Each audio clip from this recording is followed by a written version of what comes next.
Και κάλπικη δεν είναι η πείρα σε αυτή την ιστορία.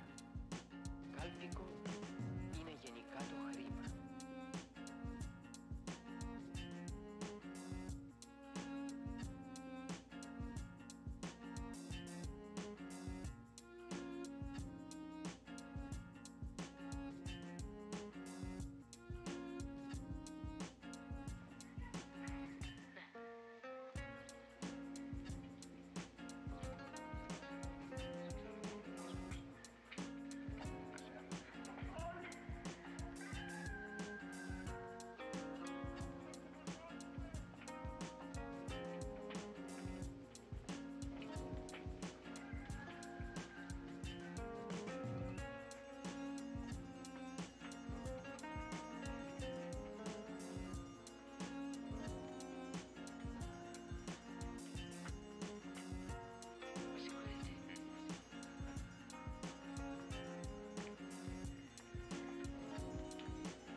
Hello, hello. I hope you can hear me. Welcome to the Friday playtesting and tweaking stream. Maybe you can give me a heads up if the audio is working fine. Visually, everything should be okay as far as I can see. And today, that's great, thanks. Today we are doing some basic playtesting and looking for all kinds of issues or things we want to tweak while we do that, because in the last couple of days, weeks, like many things have found their way into this prototype. And yeah, just recently we implemented our old level generation into the prototype. So this is basically putting our prototype into a whole new context, so there are quite some things we probably have to tweak to make it kind of work, to get a good impression if this whole AI thing is going to work out. And that's what we're going to do. I have a small list of to-dos for today, but for starters, we just want to see how far we can go, how far we can in this level, and then tweak along. So anybody new here that doesn't know anything about our prototype and what we are doing and what we want to achieve. Oh, this guy was standing on the rock. It's like one of the first things probably we also have to look out for. Thanks, AI. So let's see. So, oh, you're sick. Yeah, that's bad. I was sick last week. right now it's really the time to, like, yeah, many people get catched by some kind of flu or stuff like that. Okay, so I actually thought we had disabled these laser fences because, as you can see, the AI cannot move through it. That's some kind of pathfinding issue. That's something we're going to fix quickly. Somehow it looks like this was activated again.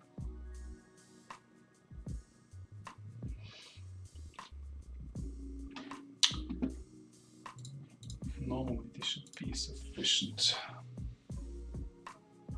A T counter, yeah.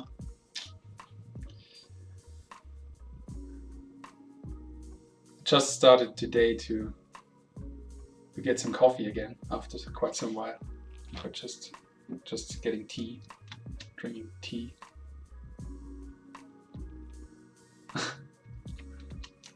Didn't know we have that coffee counter. So that's also a thing I want to fix. This guy not blinking when it gets hit, but let's do that in the next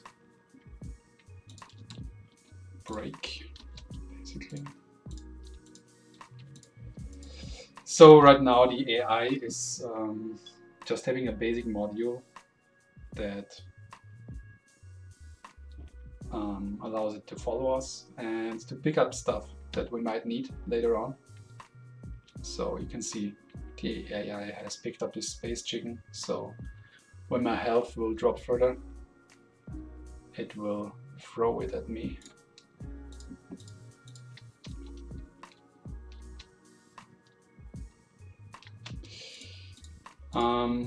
Maybe some guys of you know this turret.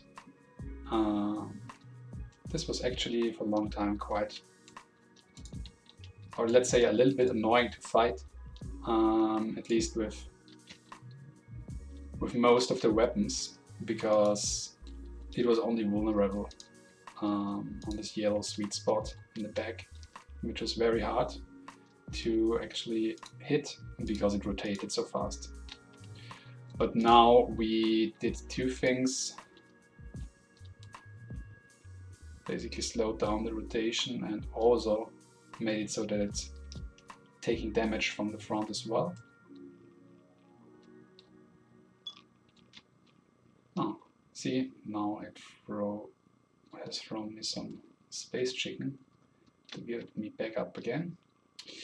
The thing is, right now, like, the drops for the ammo are really not that good.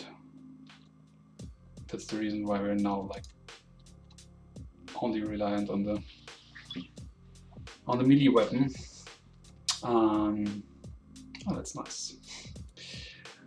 But we also only have one, like, we have no offensive module on the AI. You need a fix for pacifist drones. I mean, you can do pacifist. The AI is completely pacifist right now. It's just picking up stuff, following me around.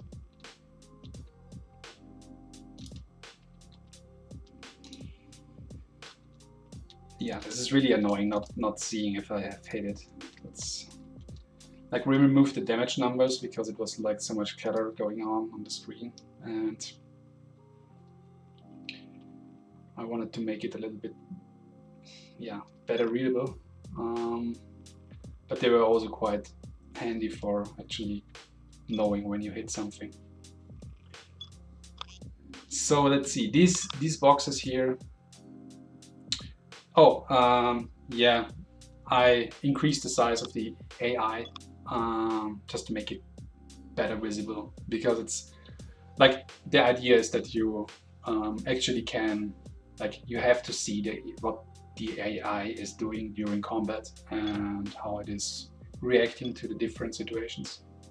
So yeah, when it is so small, it often gets lost, and basically it's kind of in the same, like, it was for the same reason as removing the damage numbers for now, just to make everything a little bit more readable. So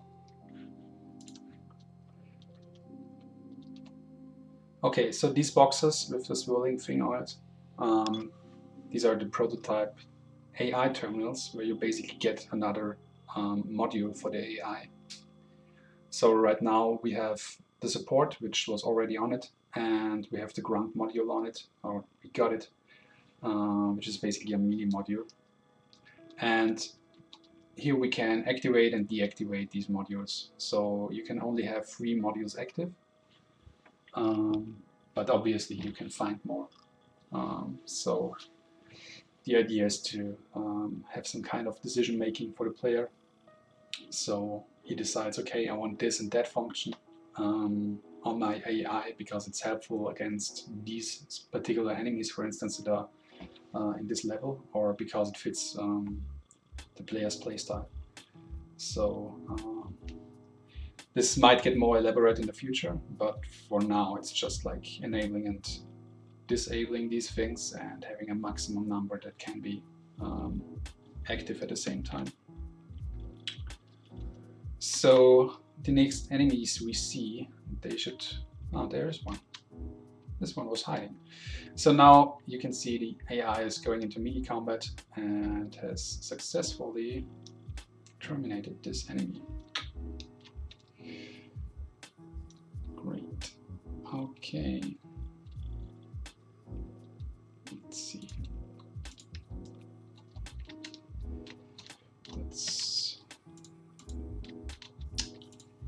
These guys, they're like a little bit too fast. Beforehand they were too slow, now they're a little bit too fast.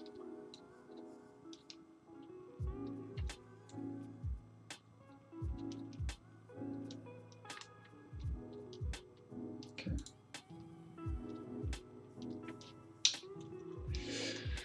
So currently it's kind of like a little bit of a problem that when you start and have no offensive module yet, that the ammo drops are too far to fear. So you basically have to go into melee combat with every enemy, which makes it harder than it should be. But then when you get the first offensive module, it kind of changes because the AI is then helping out a lot. But we still have to find like the sweet spot of like how much the AI should help out the player. Where was the...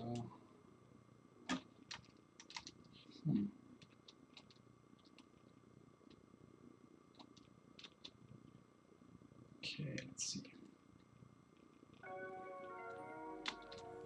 It's probably... ah, yeah, there's a mine here.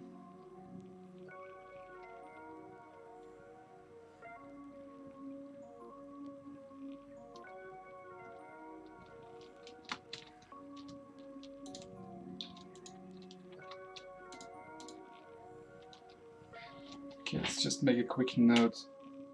For the shooter, we want to blink him on damage that needs to be fixed. That needs to be fixed.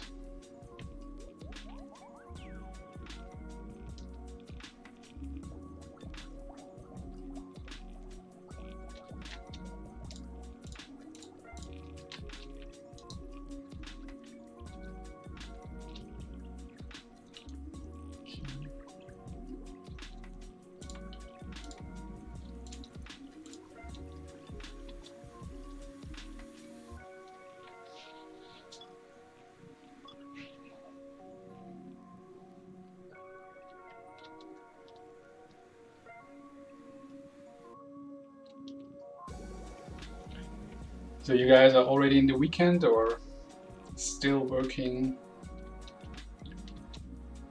What are you doing today?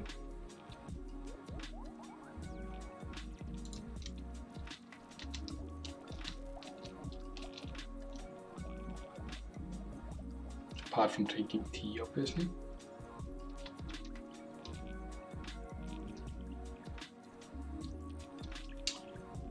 Okay, so there we have the portal. but we don't have any keys yet. So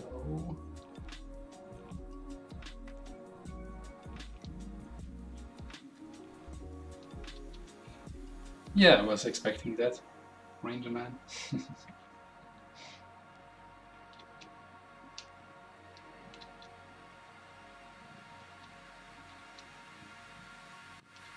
So,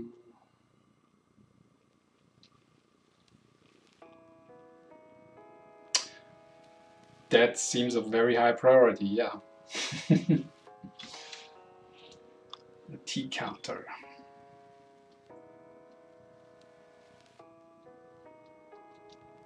Oh, actually a bit damaged here.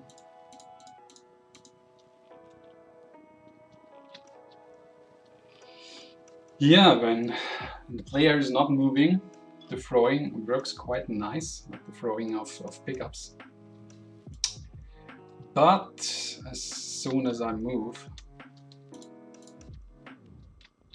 it many times just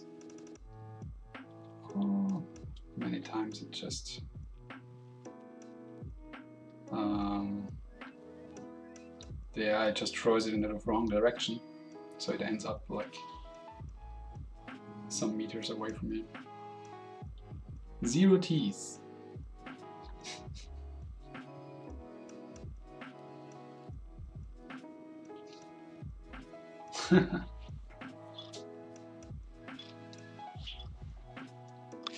So maybe you've seen it. The AI is now like automatically going to these terminals and retrieving keys if there's nothing else around. Hi Tamir, Zoo, how are you doing?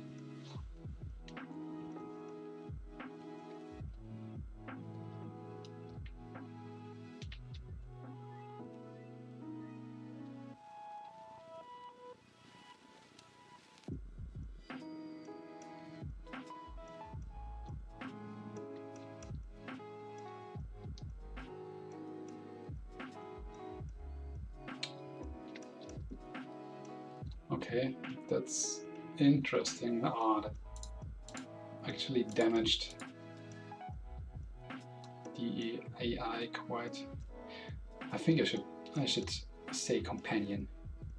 The AI is just like, it's like a tongue breaker, or whatever the word for this in English is. It's very hard to say. Yeah, Tamir. It's actually a prototype we're working on. It's kind of like, as you might have seen, top-down shooter with roguelike elements, but we also have this companion here, which you can modify to kind of pick or to kind of like suit your playstyle. And I'm currently playtesting and tweaking it a little bit because there are many new features that have been added in the last couple of days and weeks.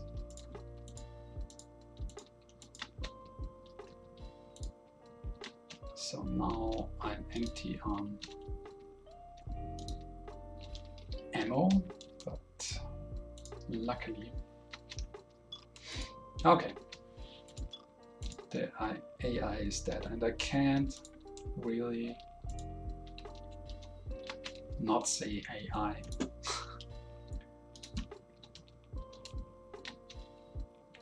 So let's reboot.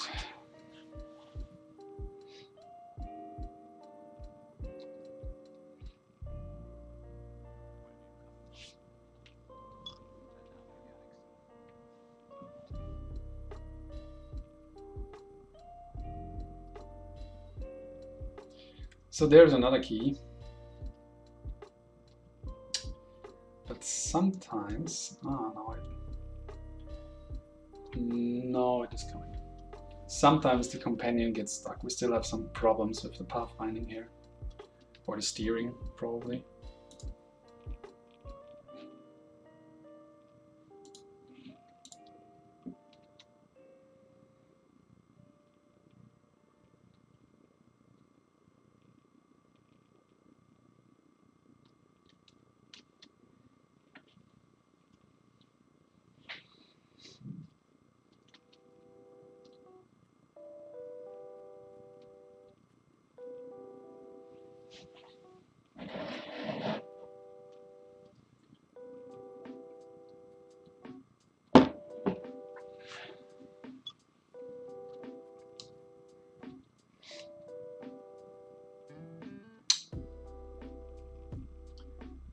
also looks like normally the companion should, like, when the player moves, move in front of him, basically somewhere here in the green area. But sometimes this is just not working, it looks like.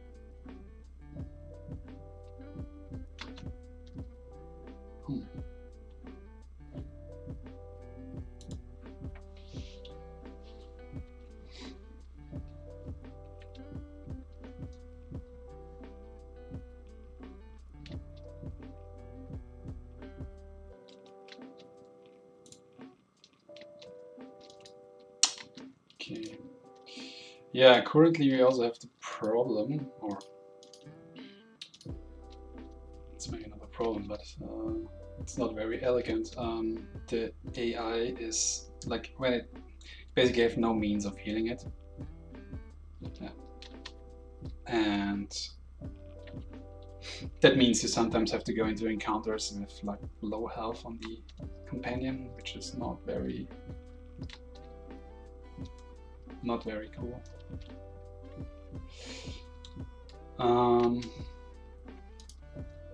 And this is also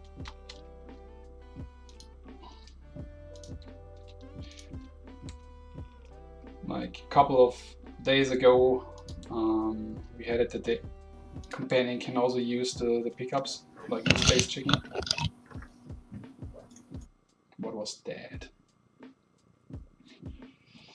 Ah, it's still not appearing. Somehow some people made some noise. Quite spooky. Okay, I died. So let's quickly have a look at the shooter and fix that issue with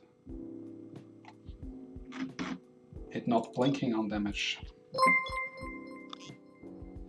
Oh, Sir Dialog, thanks for raiding and welcome to our stream, people.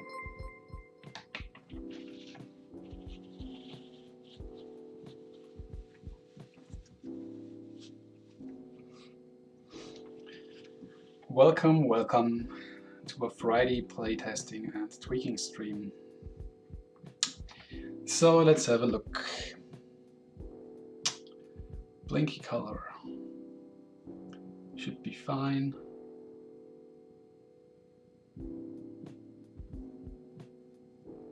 This should also be fine. So what's the problem?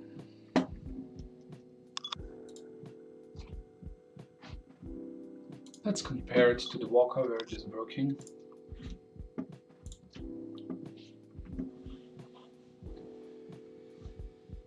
So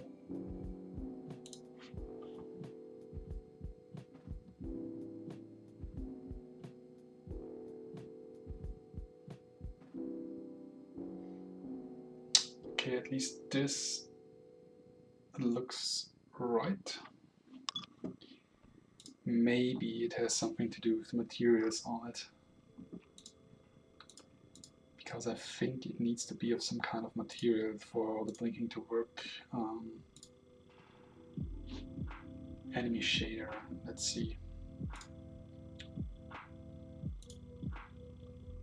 Now that looks right.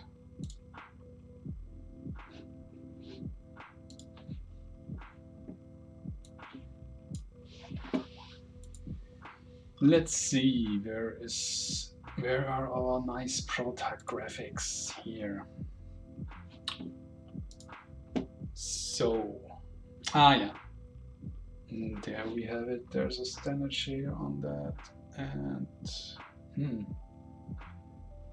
this one should work actually.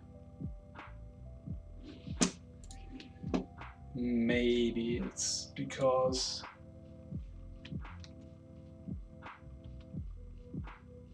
what are these things actually?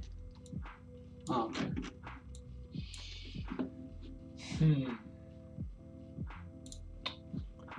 Deactivate this and let's have a look here.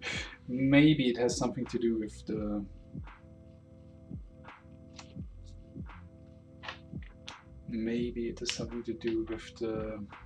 hierarchy in it. So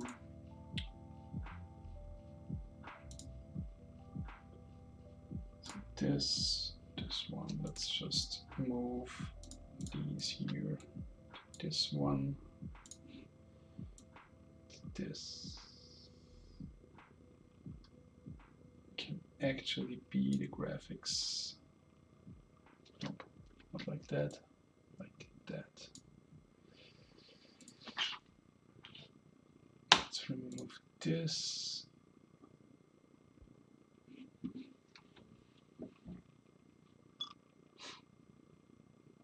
Wondering why this thing has a mesh collider on it.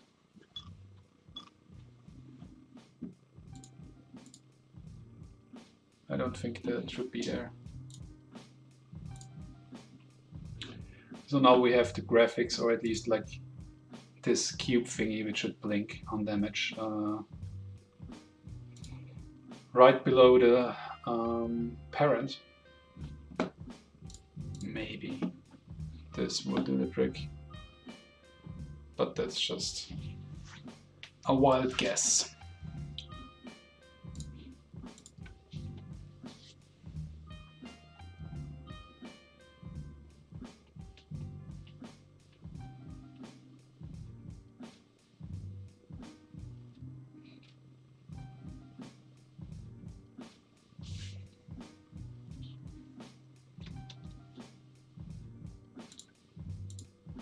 Nope.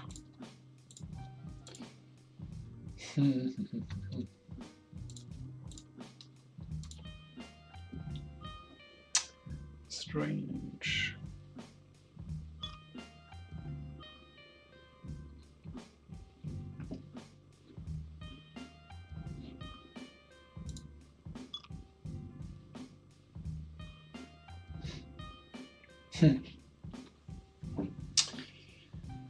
Yeah.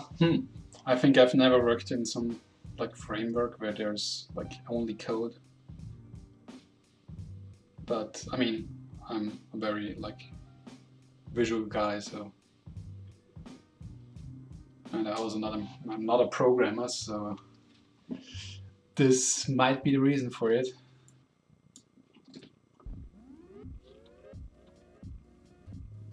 But yeah, I guess it's also quite like, yeah, it's not so distracting, maybe.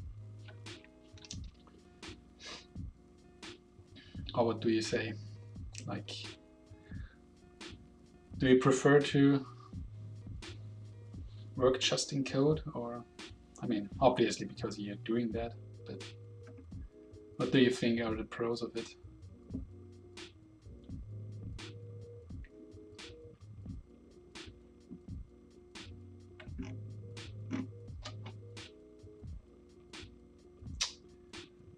That's really strange.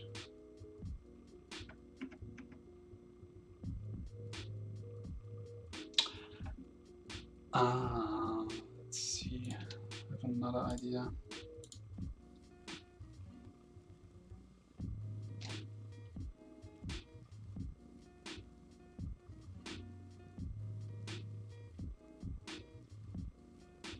No.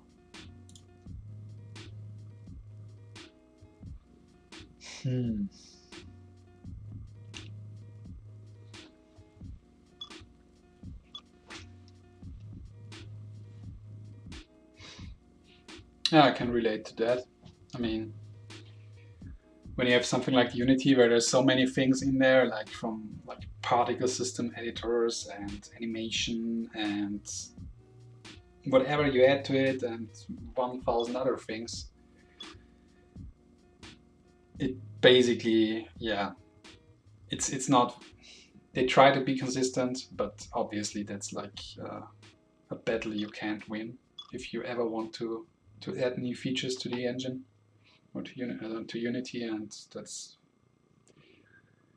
I mean, that's the downside. So yeah, that's yeah, I think that's quite some good argument for just writing code, because you know exactly what you're dealing with, and You don't have to learn anything new. Basically, everything it's at your fingertips, so to say. But yeah, I think for artists and for game designers and yeah, those people, I think it's really helpful to have something like Unity.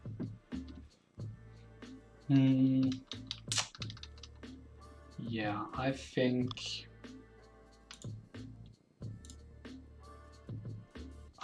we probably will keep it like that, because after 2 ideas I'm running out of ideas what this could actually be.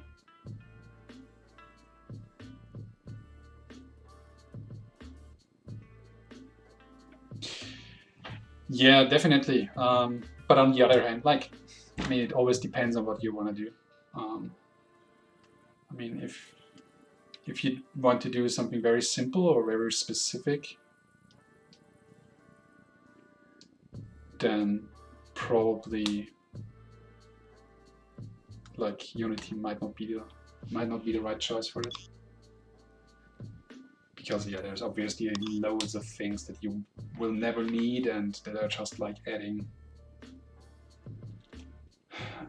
to your project in terms of problems and things you have to take in mind or care about.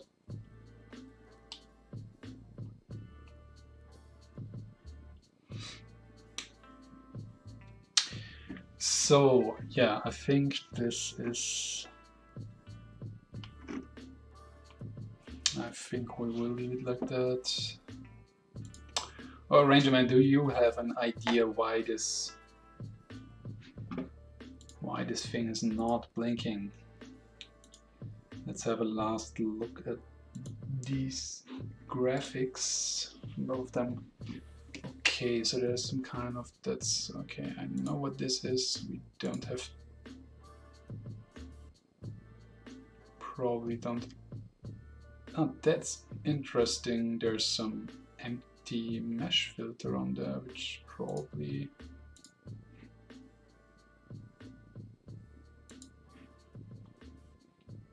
I mean, yeah, okay, it makes sense that this is there, but it shouldn't be empty, I think.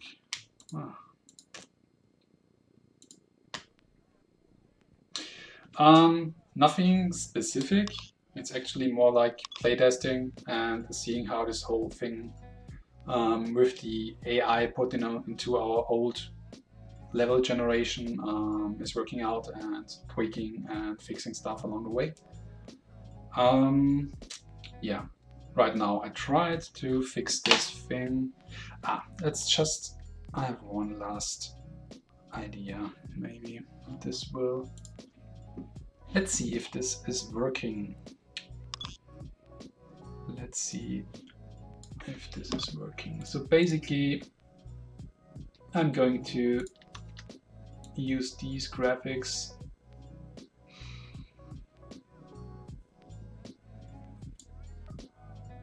from the enemy walker.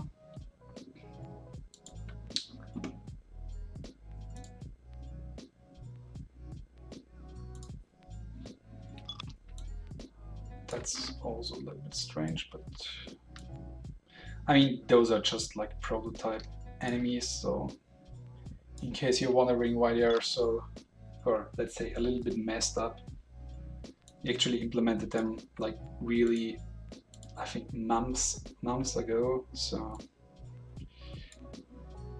let's turn off that snapping and do it like this, and maybe just keep this one.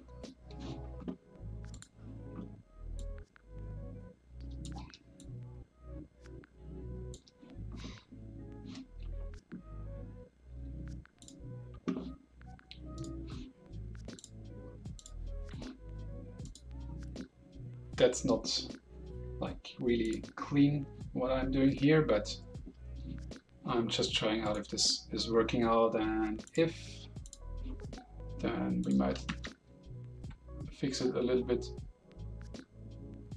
better, so to say. Okay, so I just I've just taken the graphics from the walker and used it for a shooter. In case some, yeah, the thing is, the walker is just a cube, while the shooter thing, like, was basically the mesh was made in Pro Builder, which might be the reason why this is not working like intended. So this, okay, I should have, okay, this is a normal walker. Let's see if we find some shooters somewhere. And if the blinking is not working.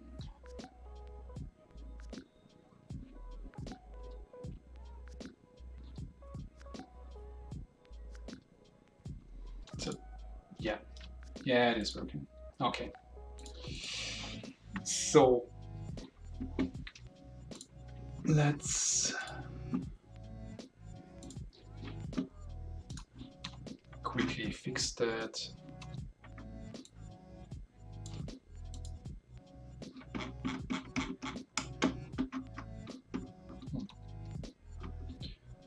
I really love it when Unity does that, like zooming around, like, I don't know.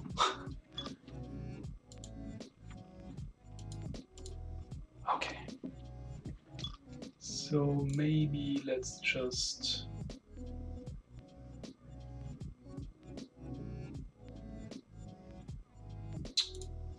these are the mad enemy walker, and maybe let's just use the or mad enemy shooter like that. Yeah, okay. So graphics. No. Radicality, no, actually not. Like it's a 2D game. So there is, I mean, that's not 100% true, because we have some things like chest high walls where you like can shoot over it, and some enemies can fly over it, or the AI will be able to fly over it, but nothing in terms of jumping or things like that. So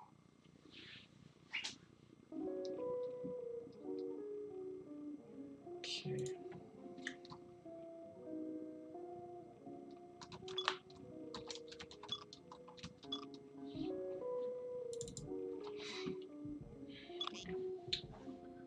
Let's do it like this, and let's move this here.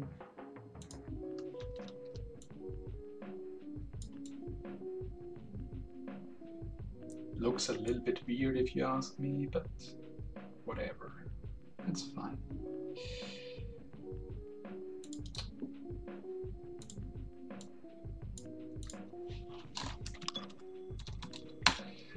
So let's actually do it like that so we don't mess up the scaling. Yeah, it's actually true. We could make it in 2D. 3D is just the style we went for. That's true.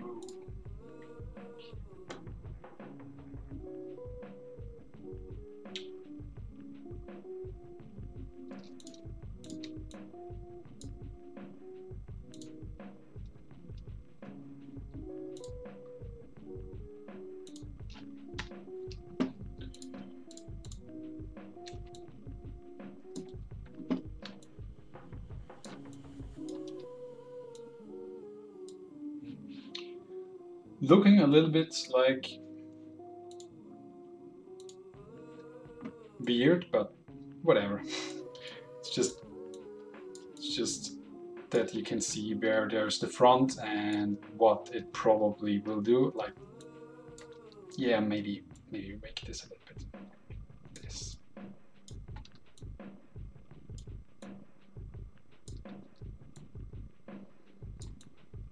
Does this look like something that shoots at you? I don't know.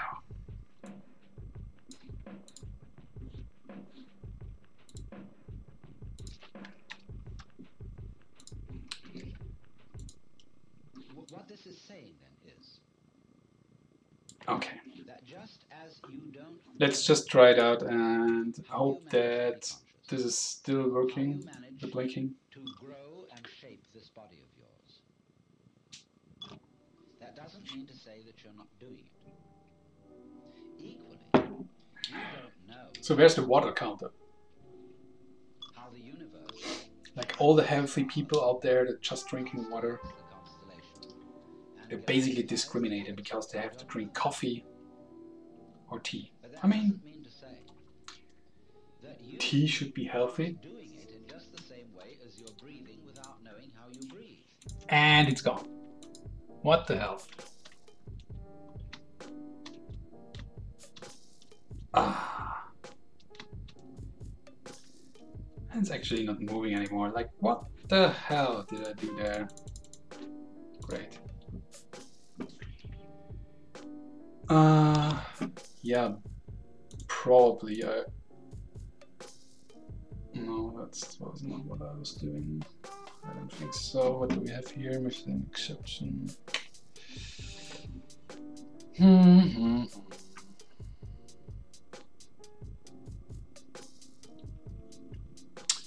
Yeah, there's there's some aim points. We need to have fire point. If that's this.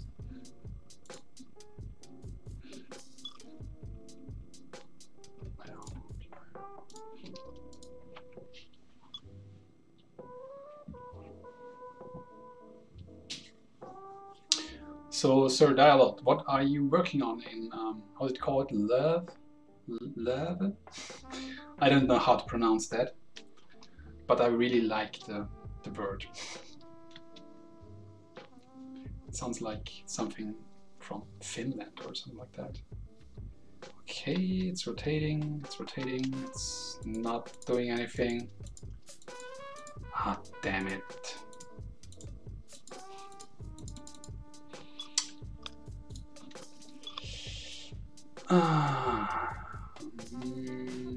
Let's just... Okay.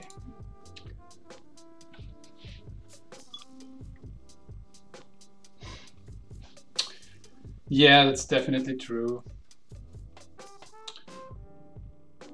I mean, I guess in some cases it makes sense, especially if you're like not like a veteran in game development, just starting out, or like having maybe your second or third project. I mean, always depends. I think for unexperienced indies, it might actually be helpful sometimes. Game jam projects, cool.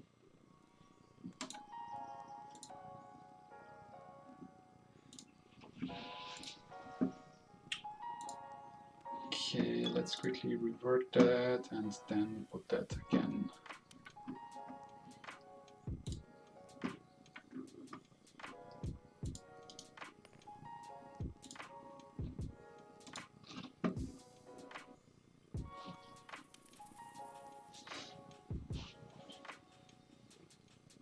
So what kind of game jam projects did you do? Like what kind of games?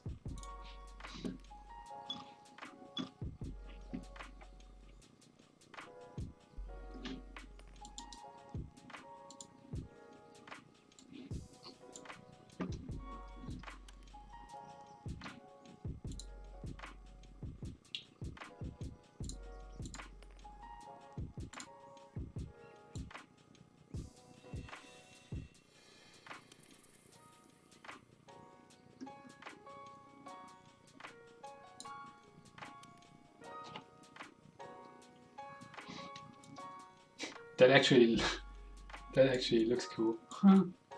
I might keep it like that.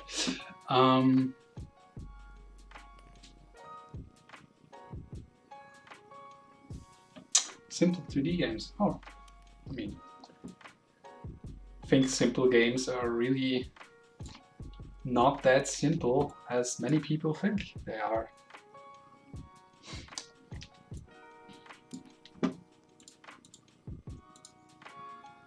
Okay, let's see if this is working out, and let's just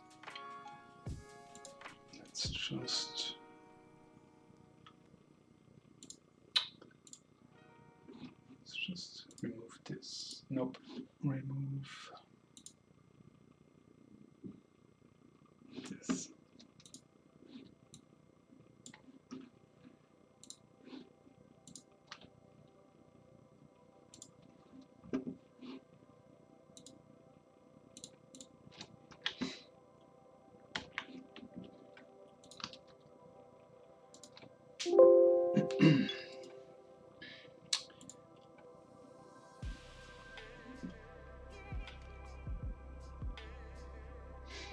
Yesterday I tried out rain for the first time. Like, not like raining, but like rain in terms of ruling. Don't know if you know that. Just basically kind of like a kingdom simulator, kingdom decision simulator. Adventure, text adventure kind of style. It's really funny because like in the beginning it looks really like simple, and then all of a sudden like more and more interesting mechanics get added with just like very, and it's again not blinking. Okay, whatever. I think I will just, did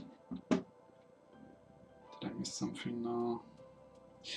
Yeah, it's that card game. I mean, is it a card game?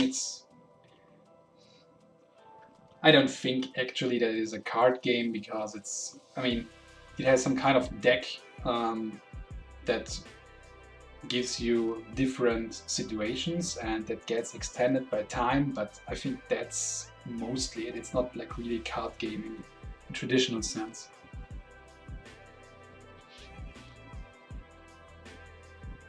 Mm-hmm.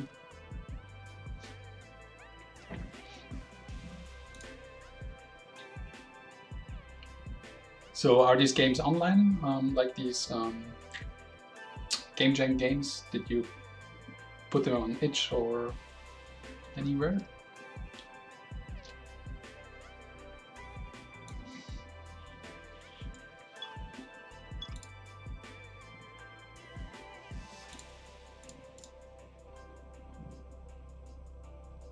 No, why is this not working? It's really frustrating.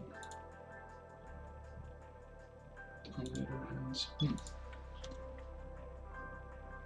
Ah, cool.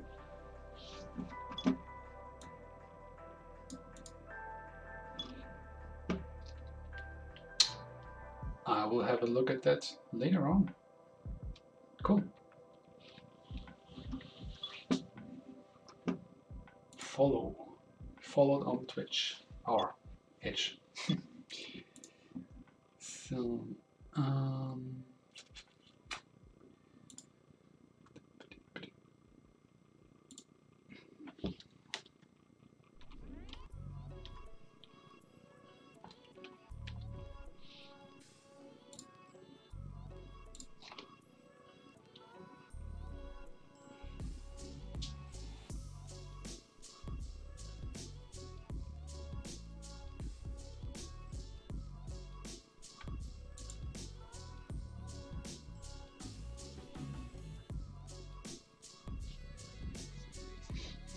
yeah, I mean, keep going. It's basically just like keep doing stuff and it will improve. It's kind of magic. So, okay. I think the problem with it was that this was then again not in the root folder, in the root, and this one, let's just, this is this cube, let's just remove that. Let's see, one final try, and if this isn't working, I will just like file a bug ticket, or it's not really a bug, it's just like I guess it's messed up setup of this enemy.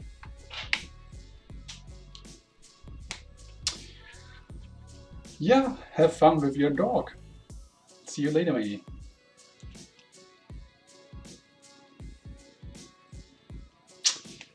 Ah, that didn't go too well, huh?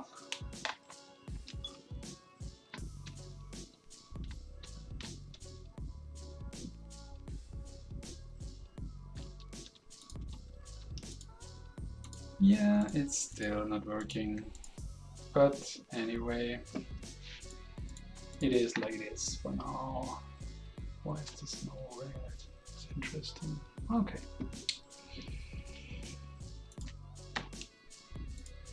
Let's remove that for now. So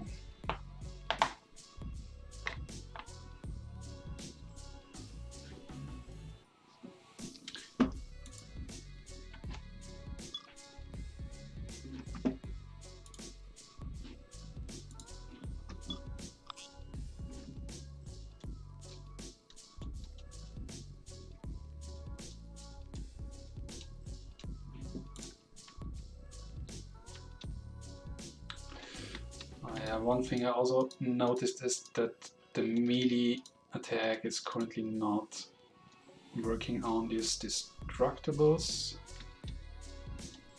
Let's also make a quick note of that. Slicer.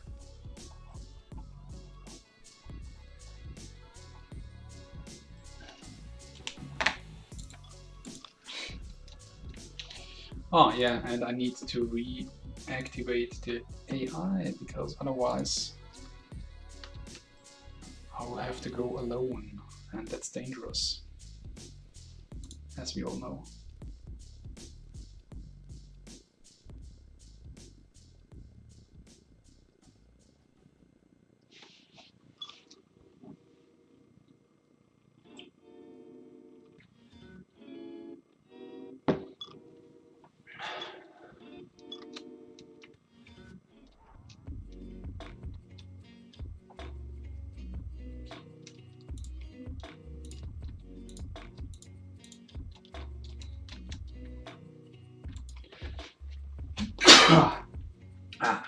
Sorry.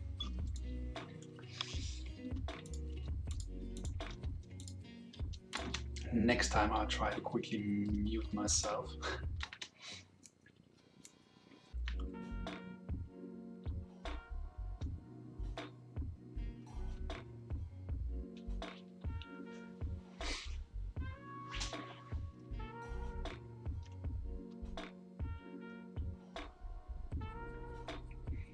Yeah, so this whole interaction that works quite nicely, I think. Oh. Okay. Looks like I'm stuck here.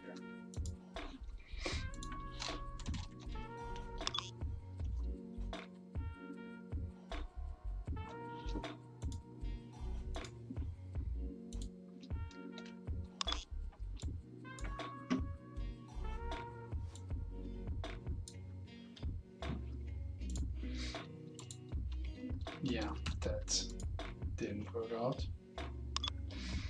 Okay, but anyway, I will also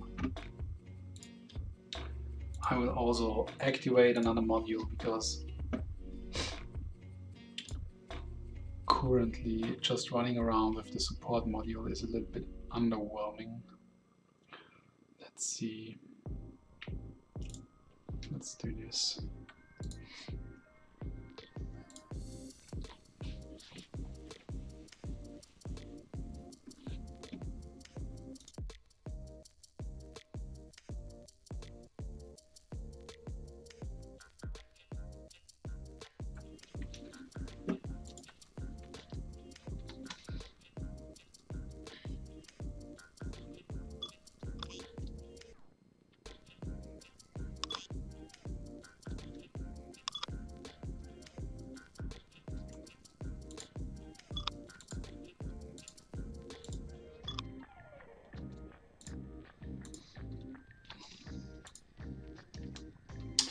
Yeah, there's also still a little bit problematic that the companion isn't like aiming correctly when the enemies are moving. We actually had this for the enemies, but decided to turn it off because it was actually very hard and frustrating when playing against multiple enemies. But the code is still somewhere, so I think we should re-implement that for the companion. Yeah, that would be great. Because as you have seen, let's see, move to me. Yeah. See, I also need predictive aiming. Could you please implement predictive aiming for myself, Ranger Man? Yeah, so in these cases it obviously works like well, when they're moving towards each other. 5 minutes. I give you free.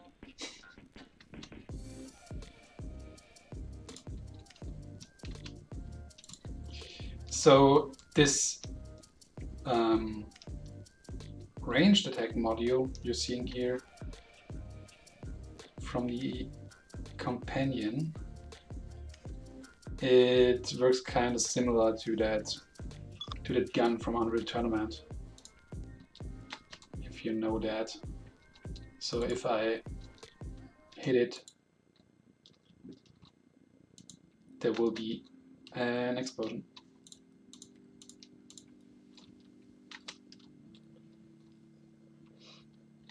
It's interesting. Okay, that's also something we have to fix. The companion is not firing on the turret.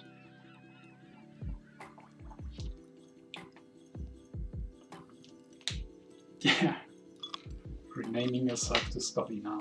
Cool.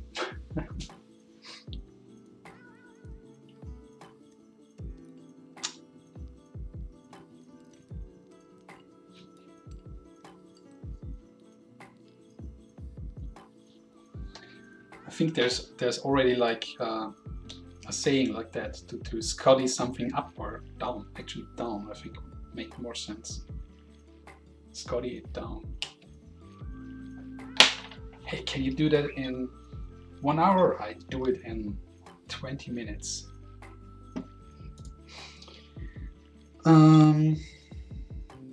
It's interesting. The laser turret. What's the problem with it? This isn't detected by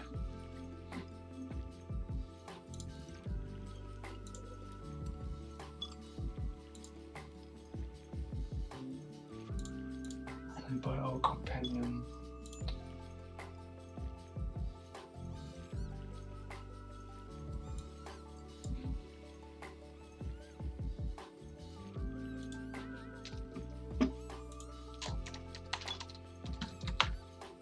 I say it again, let's quickly fix this. Let's see how this works out. Didn't work out so well with the blinking.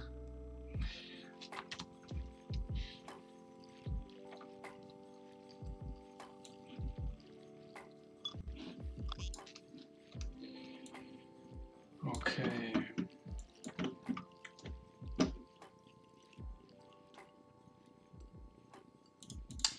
That's the wrong one.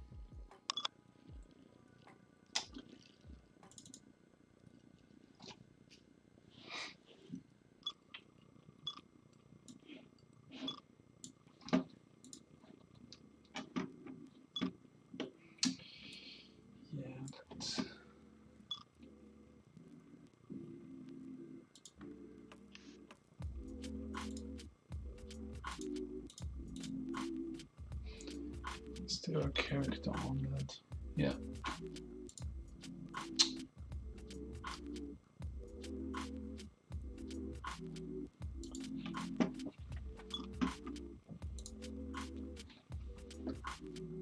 Enemy yeah. Ground and hitbox. Okay.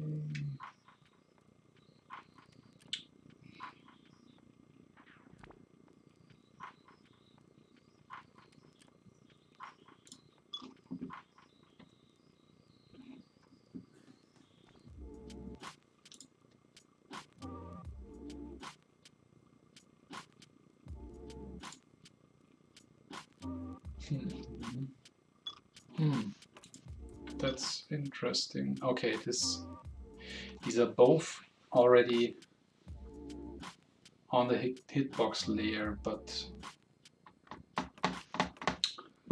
the AI doesn't seem to notice them for some reason.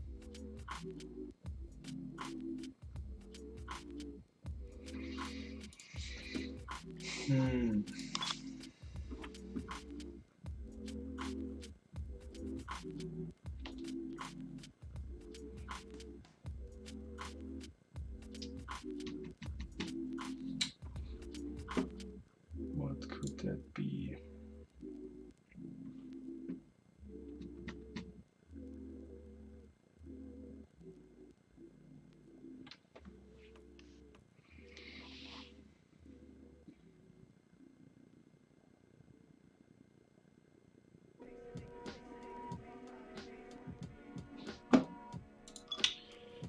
Let's see what happens when we set them to enemy ground.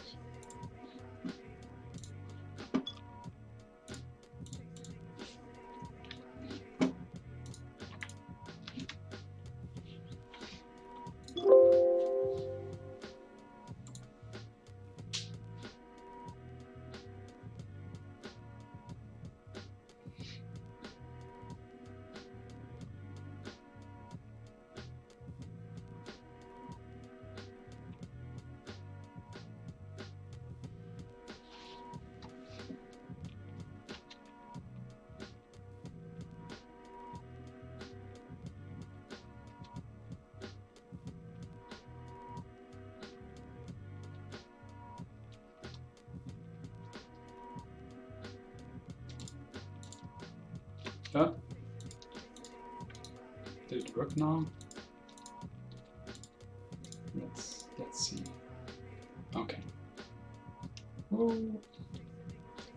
Okay. AI, could you do me a favor? Shoot that turret.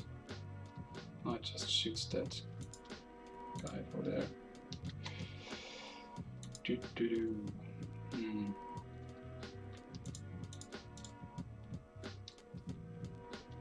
It's also another problem of the aggro system. It just seems that it's not really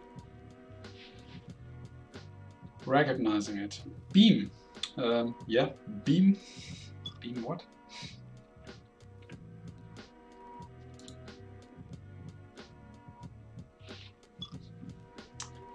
Means Scotty should beam now. Okay. That's...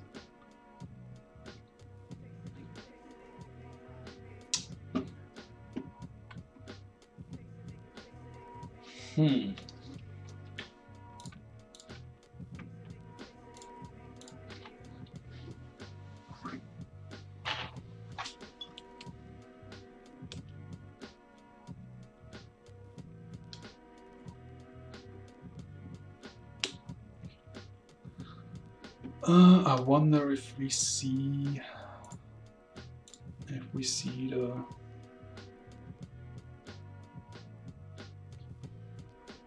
the tracked enemies somewhere. Enemies in range 2. They are actually in there, that's funny. Like collider weak point is there and collider reduced damage is there, which are the colliders of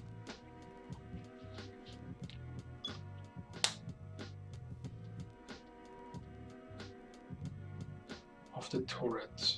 But why is it not shooting at it?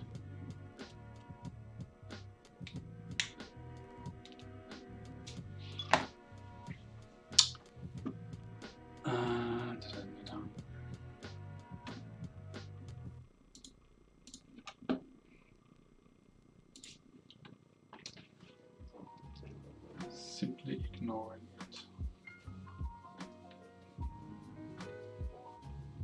Very funny.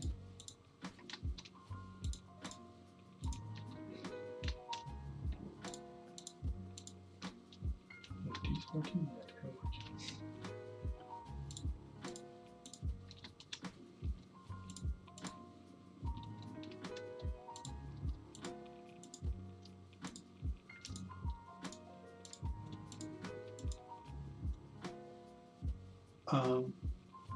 I think I didn't do any damage to it right now.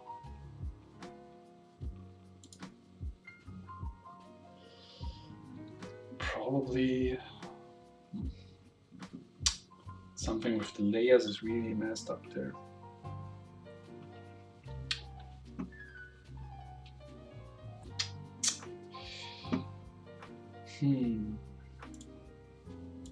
Thing is, we actually, I mean, I know that we shouldn't be using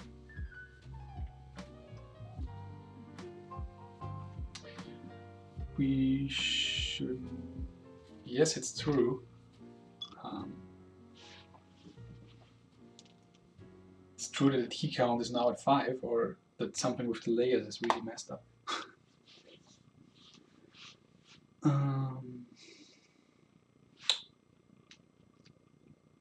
Oh, it's true that you're drinking tea. Yeah, that's really like, why? Where's the coffee? Is there some coffee inside the tea? Maybe a shot of espresso in your Earl Grey? I wonder how that might taste.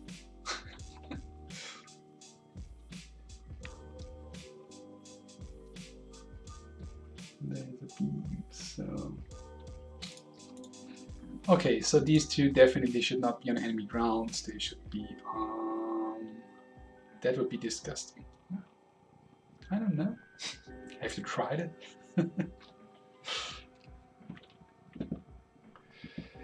Okay, hitbox. Some hitbox again.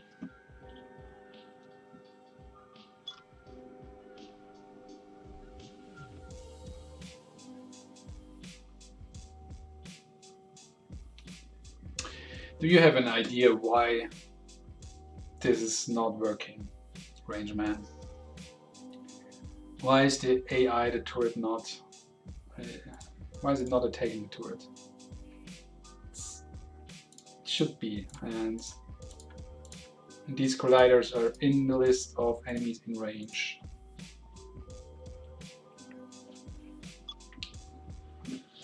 But it's not firing at it.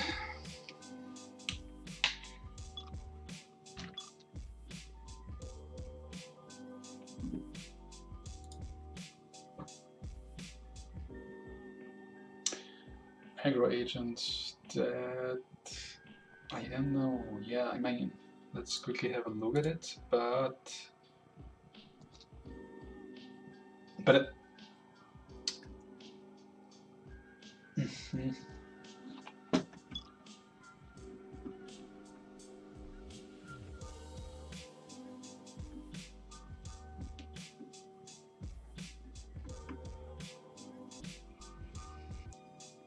kind of like with this object detection, I mean, there's this enemy layer that needs to be set, and it's set to enemy ground and hitbox, and the turret is on the hitbox layer, like both colliders, and it's adding it to the enemies in range. Stream is working again. Was there some problem with the stream? I didn't notice.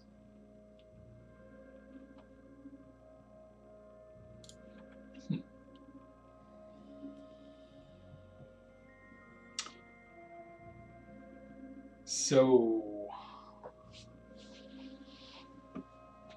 yeah, the detection layers, they seem to be fine. Like, there's enemy ground and hitbox, and the turrets colliders are on the hitbox layer, and Also, if I go to debug mode, the turret is showing up in the enemies in range list. Check turret layer. Which one?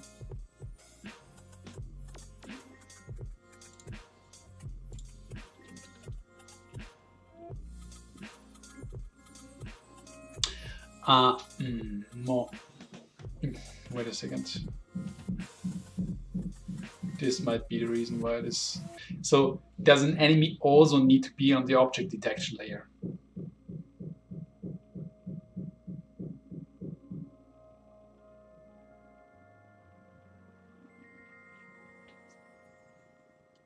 Yep, it's showing up there.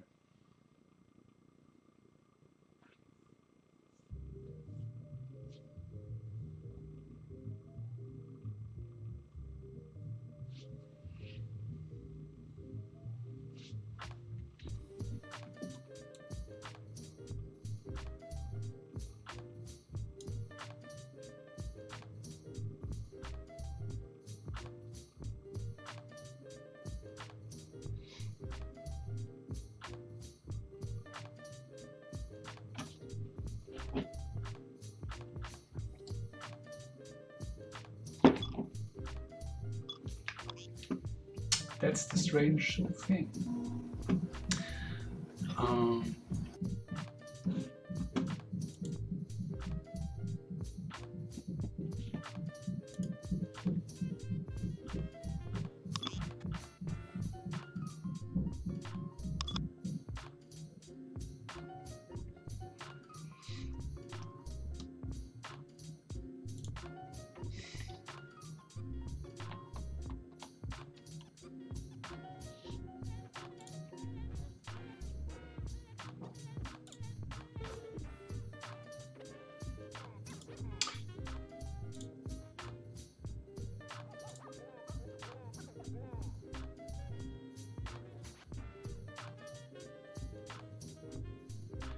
Yeah, I know the weak spot here. It's on a layer default, but it also doesn't have any collider on it. So is this actually like... Does this make a difference? I tried. So just this one, not the child's, because these colliders, they are hitbox. They are on the hitbox layers. So let's try that.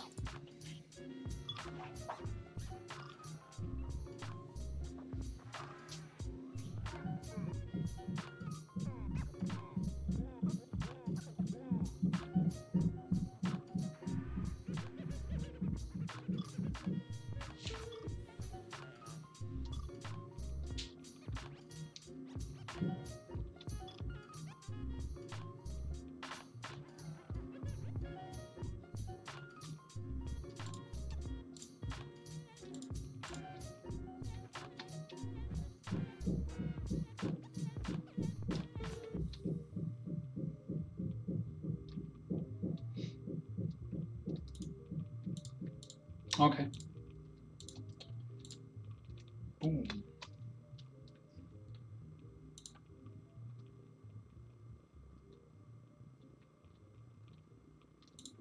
Okay, that's also weird.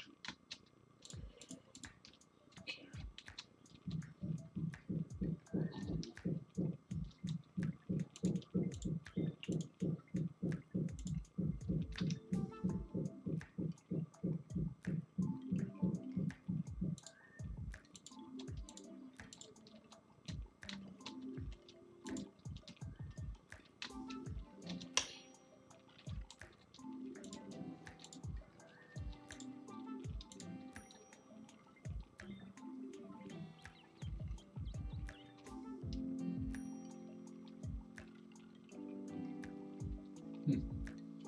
Still ignoring it.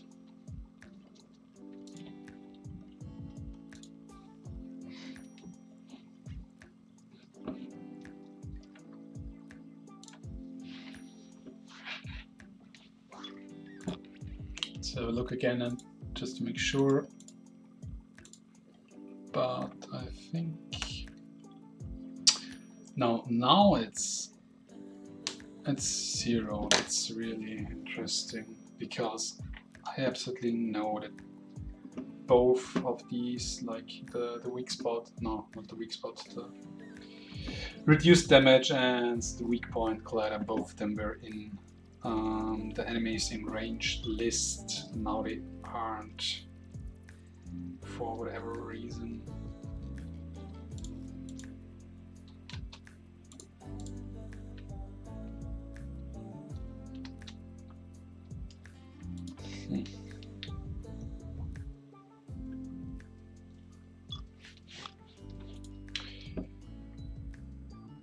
I will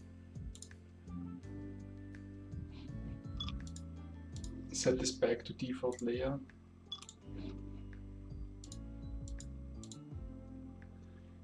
And just move on to the next thing, but quickly have a look if we encounter another turret, if now it is again in the list, if the weak spot is not on the enemy's ground layer, because that was basically the only thing I changed here. And now the companion is just like goofing around back there. That's not.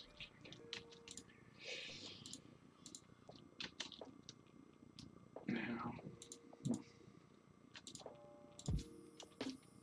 I think the spread of these shooters could be a little bit bigger.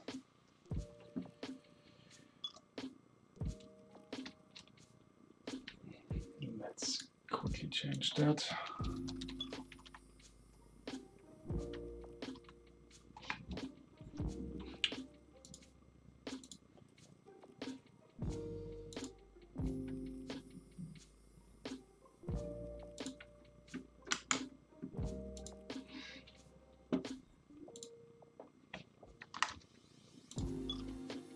So next time we start it, this should be a bigger angle, because right now they are like flying way too long without like spreading out. It is the whole point of it. Okay, so we have a key.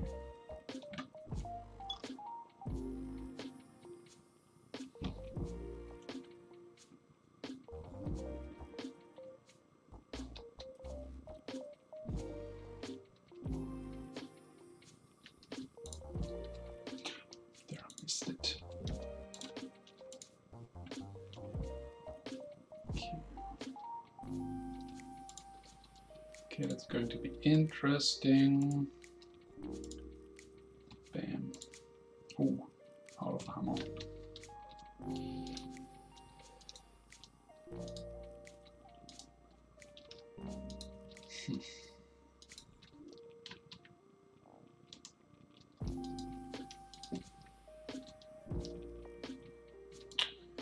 Quickly have a look at the enemy list of the companion. No, it's again not inside it. Not inside the list. But as I said, like I know that they were in there. I don't know, for whatever reason they're not anymore.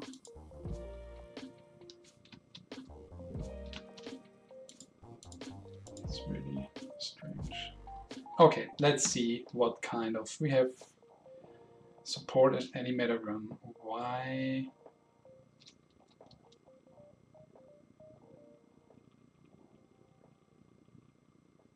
Oh yeah, I got the support module because I exchanged that one with the anti-meta gun for the default loadout. So now we have both the support module, where the companion is picking up pickups for us and throwing them at us, as well as, that was nice, yeah, see, now it's picking up and it's throwing it at me. That's really handy in combat if you're not able to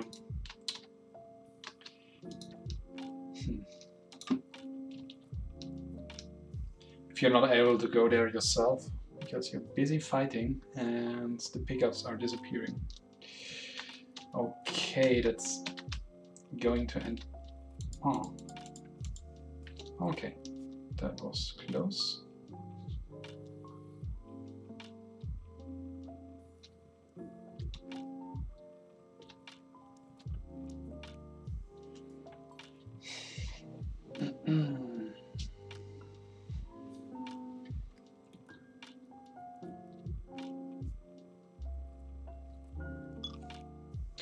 So as I said before, a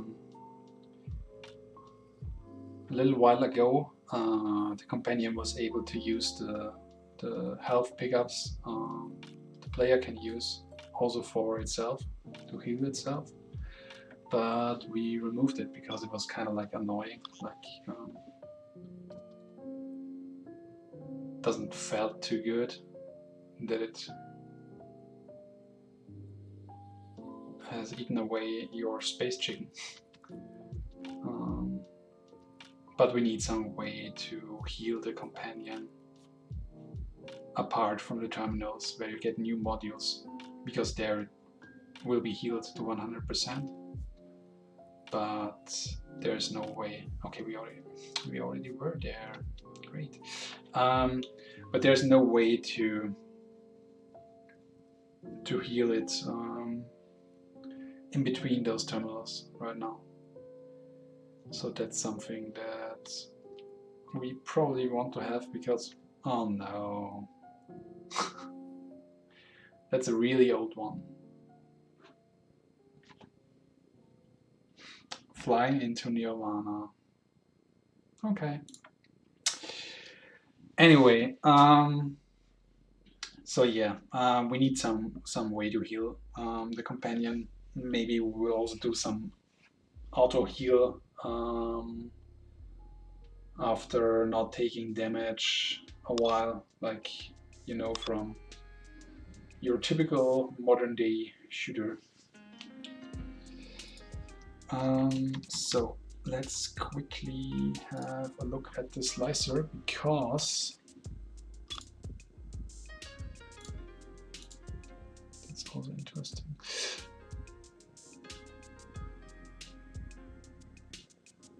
Because we want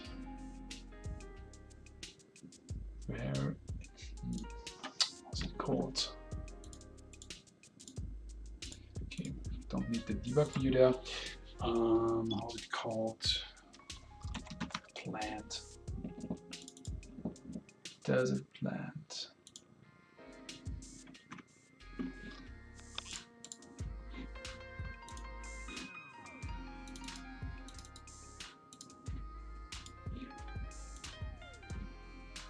No.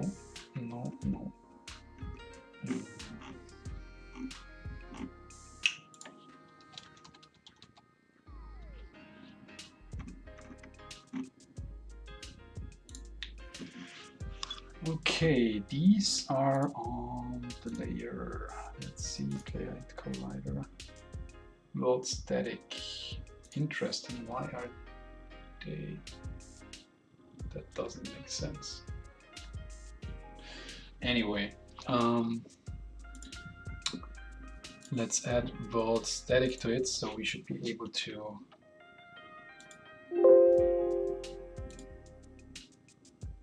cut down these plants with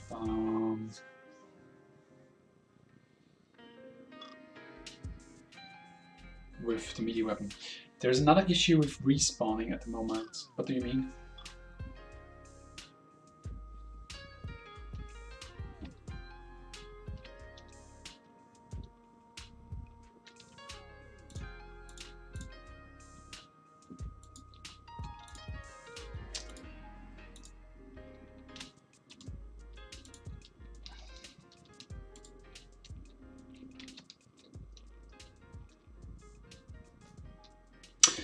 That wasn't after respawning. That's still the age-old bug, I think, where a specific tile, I think there's some problems with the colliders. I think there were several attempts to fix that, and for whatever reason it's still not really fixed. I don't know what. Yeah, the collider issue.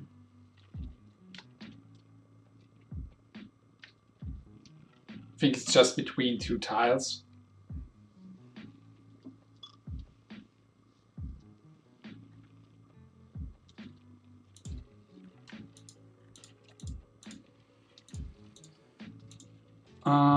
Okay, let's have a quick look. And okay, it's not possible there. Need to slow him down. Ah, there it is.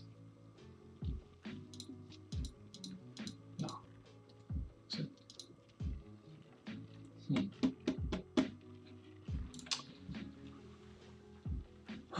So.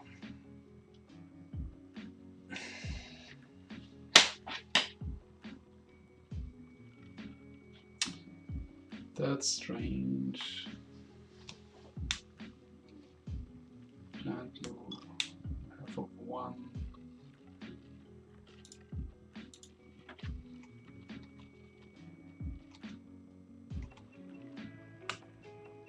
Vegetation.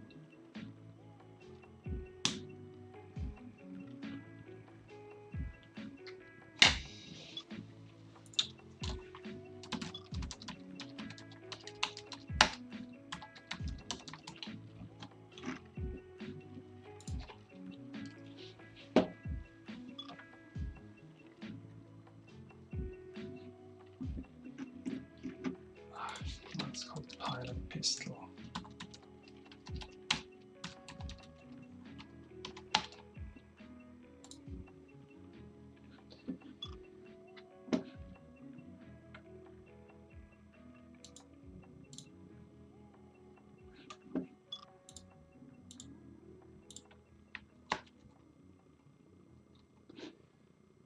Collision mask, world dynamic, world static, debris and hitbox. World dynamic, world static. Okay, let's also add debris, even though it probably doesn't make any sense because the blue plant, where it is, where is it? Destroyable item plant blue.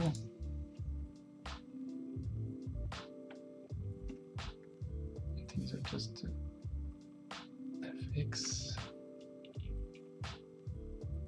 Interesting.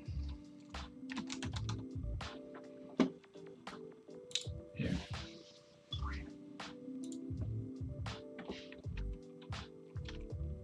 World static and vegetation. So it's kind of strange that the slicer, even though the collision mask is set to world static, doesn't work on these.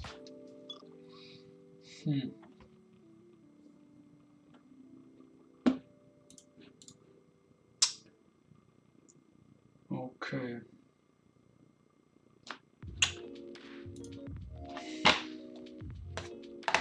I think I will quickly write a ticket for that because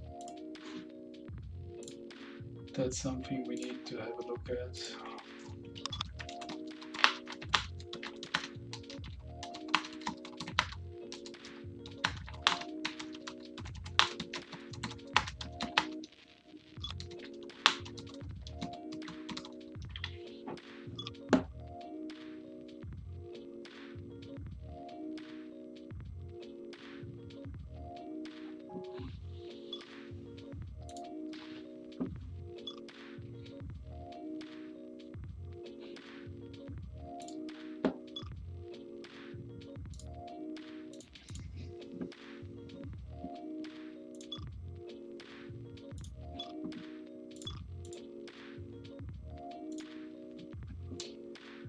Okay. Anyway, another thing we definitely can change is the speed of the enemy walker. Let's try it with 5.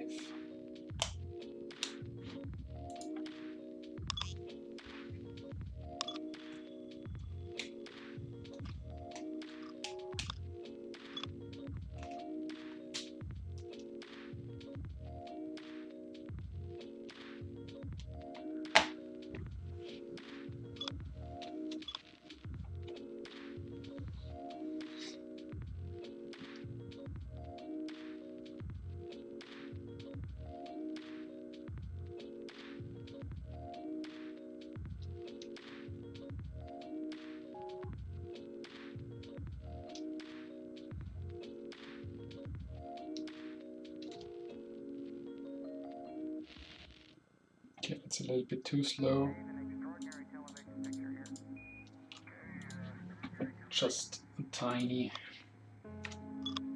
bit, so it can actually catch up to the player, but before it was a little bit too annoying, I think, because it led to like 3 of them like just clustering very quickly, just right next to you.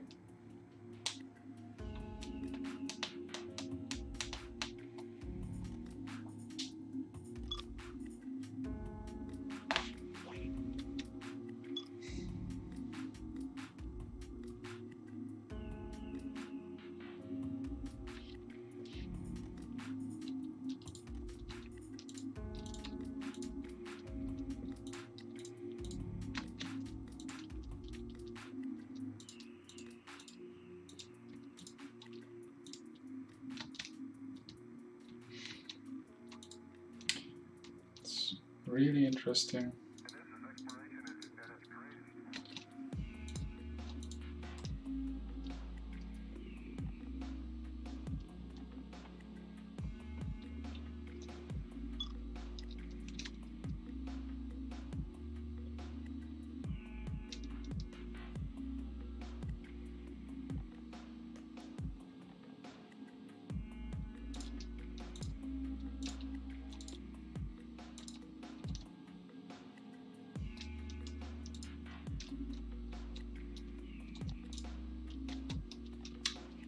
I think the spread is now better.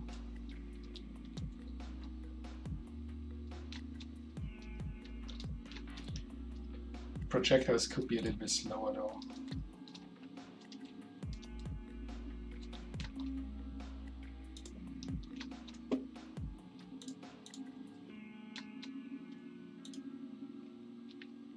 And let's see what we get there. The grunt module. Okay, so now we have a melee attack and ranged attack for the companion. Let's see how this works out. Up there you can basically see what currently, what the companion is currently doing. So now it's on range attack and trying to keep that, but if it's getting too close, then it will switch to melee attack, and that's how it should actually work. So that's quite fine.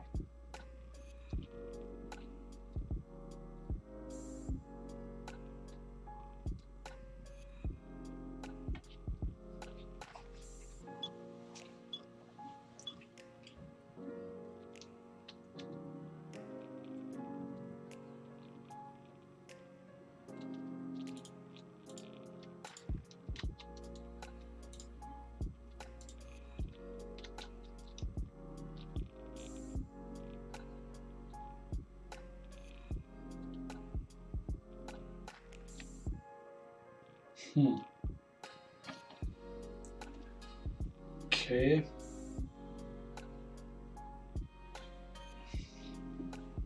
So the companion is now interacting with the portal, but we don't have any key yet. So this is also something we should fix.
Ranger Man, are you here? Because I'd really like to know if you know what the keyboard key for opening the map currently is, because somehow I can't find it. And somehow I just realized that the viewport is also messed up a little bit. Yeah.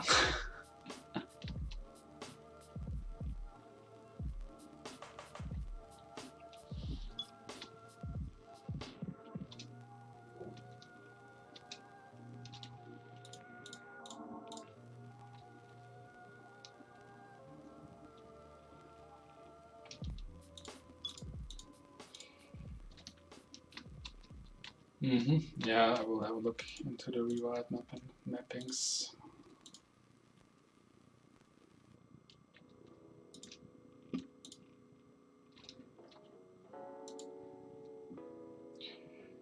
This should be...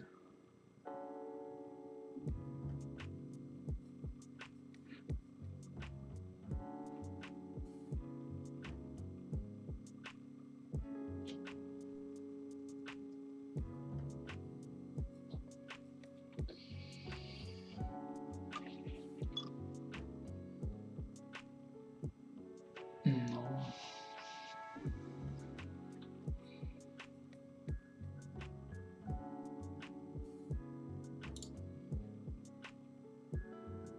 Isn't it that?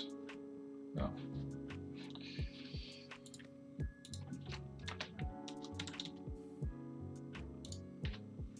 Oh yeah. It's yield in play mode, okay. So I will see how far I can go without the map, and then before starting the next run, have a look where this mysterious open map key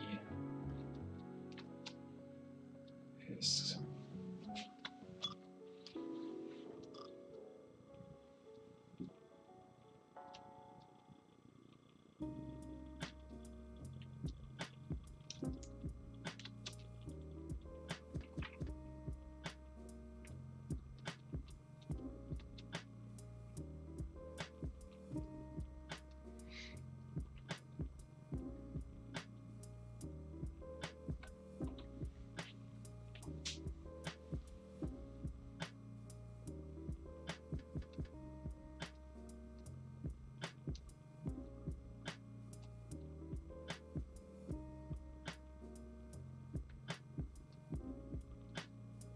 I think we came from here, yeah.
Hey Dietmar.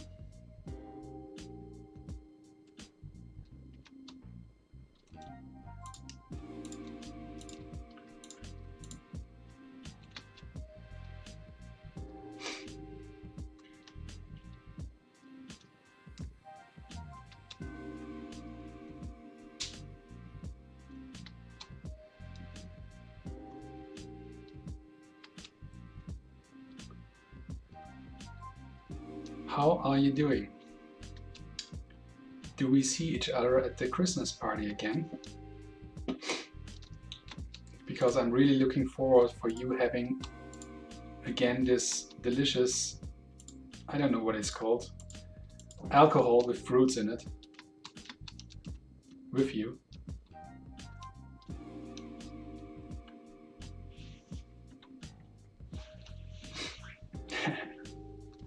Great.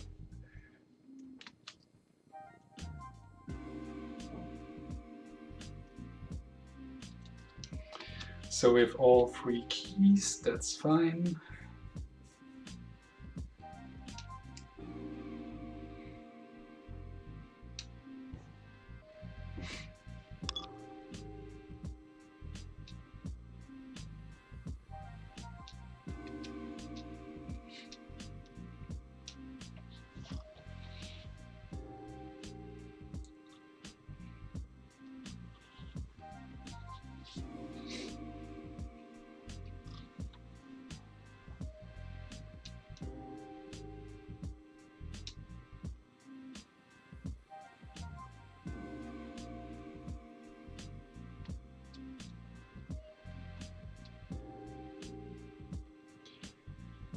Let's get back to the portal. Yeah, Rumtopf.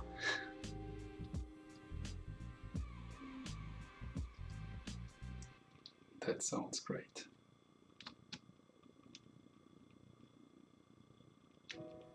Okay, so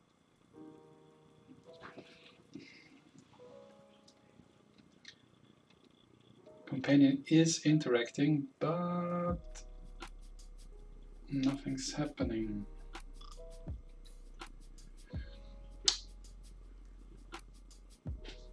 Party is next week. Next week is Christmas party. I think you're earlier than our supermarkets with that, but okay.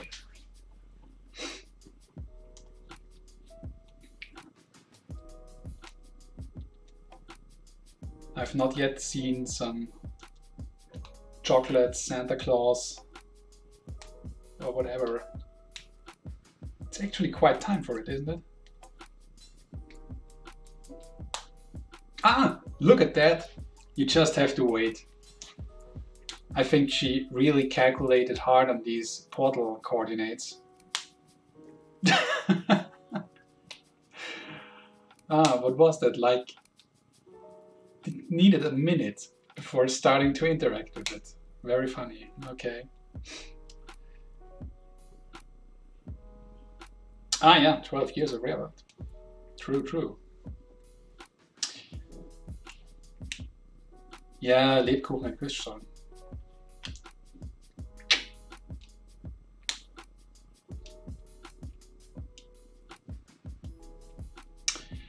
With the colliders? Okay. Yeah, maybe.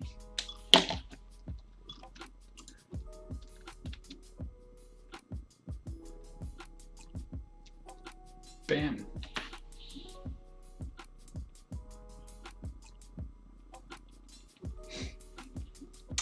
So the respawning or the replaying of the level looks to be working almost, because there is no AI now.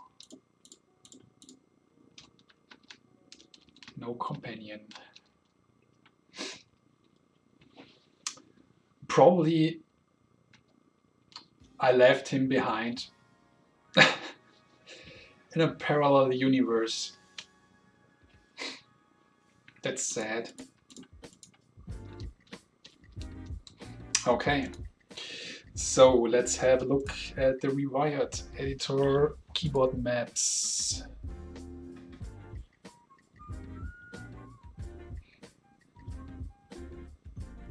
Thanks, Ranger Man. So, cancel, submit. There doesn't seem to be a map button there. Or it's just called submit and info, action top row, info. Oh.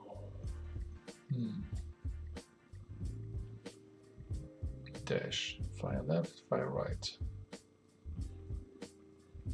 Submit, cancel, info, interact.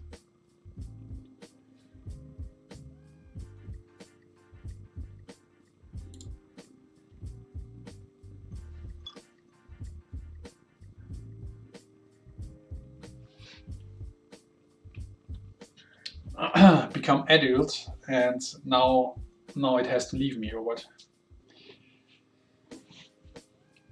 Get its own companion. Yeah, probably.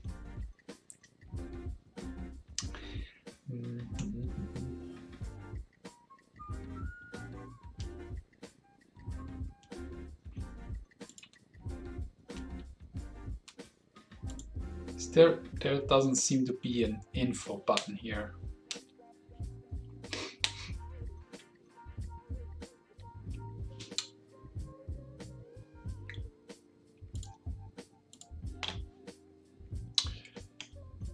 Let's do this. Let's set it to, let's try it with tab. And then info.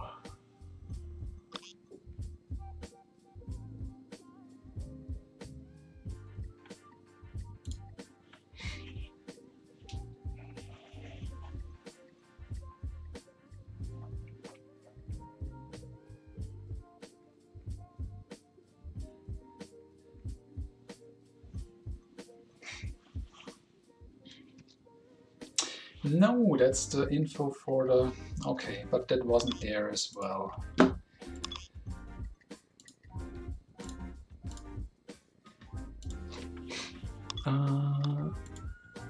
So we have 12 here and we have 12 there. That's funny.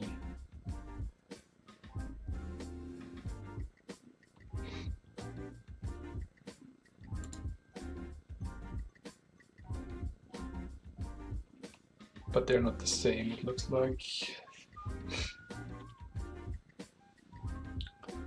Submit and cancel. Return and escape. I mean, those are probably really submit and cancel. And I just see that if I'm not in the camera viewport anymore when looking really hard for these things, but I hope you excuse that.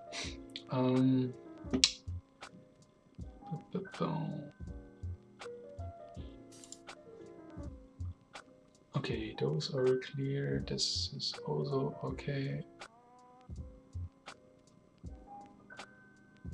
Kitchen bottom, now these. Kitchen top row.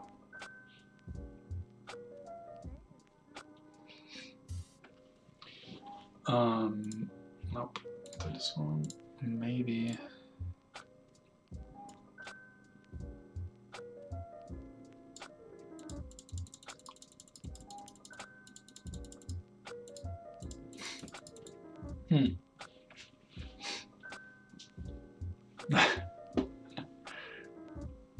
Is the room top on cooldown or not? So I don't know, but it looks like there isn't really an action that is related to opening the map. Because all of them, like all I see there, these are actually like, okay, I know what they should be doing. Drop. Okay, thanks. Okay, I will quickly make a 5-minute break, get something to drink. I'll be back in 5 minutes.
Back again. Now also with a cup of tea. A cup of Banksy tea, actually. After the happening of recently, I quickly had a look at my cup if it didn't self-destruct it. But it's still fine, so I hope I'm lucky with that. So, no map for us, it looks like. Then we just have to keep going without a map. Anyway, okay, the slicer we also couldn't fix for it being able to destroy destructibles. We also couldn't fix the companion turret issue. That's a little bit frustrating, but anyway, I think we will have some more playthroughs.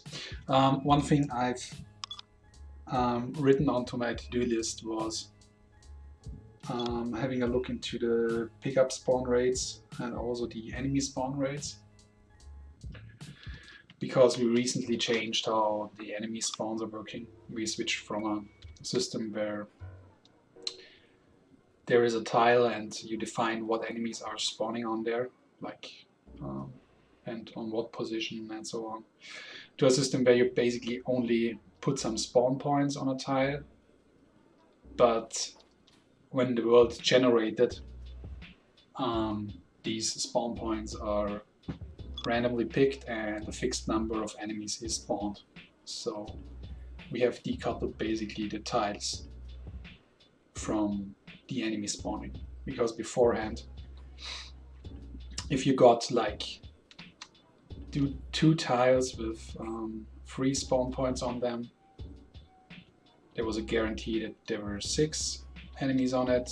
But if you got 2 tiles and one with 3 and one with 1, obviously there would be only 4 enemies, which is a little bit problematic if you want to kind of get it right.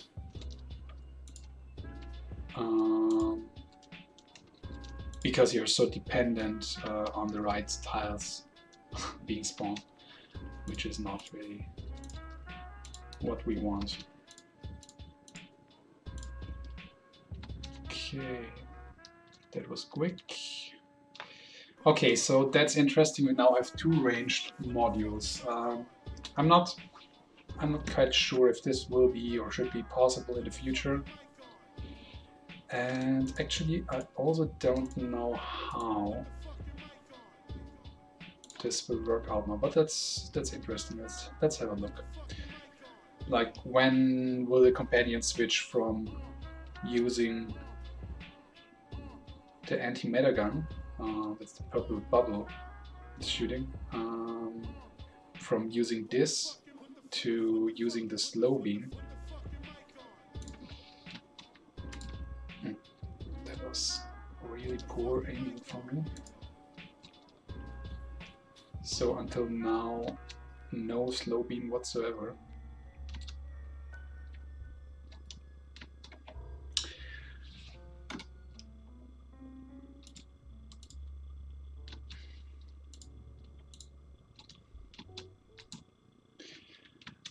So I think we will have some kind of limitations for that in the future. Like, you can only install one type, for instance, of ranged modules, or have them active at the same time. So the idea is also to have them visualized on the AI, so you see a little turret sticking out of it, and basically, yeah, from some kind of slot on the AI. And if you exchange that with another module, the visuals should change as well. So we give you some clear indication. So I think we've come from here. Yeah, we've come from here. I'm really poor at memorizing a map, talking and playing at the same time. So forgive me to just cheat. But maybe that's interesting for you as well. That's how it looks right now, like our level from top view. These are basically the tiles, like there are some bigger ones and some small. Where we are.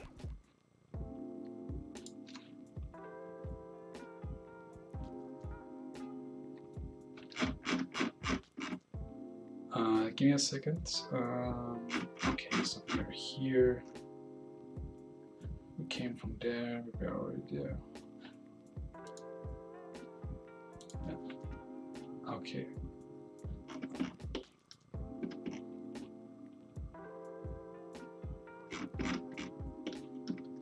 Okay, I need to go down there. It's also like mildly infuriating. Like, yeah, the viewport is completely different. Okay, so we need to go left and up. So this direction. The bridge area looks like there are some holes in the ground. Holes in the ground. So.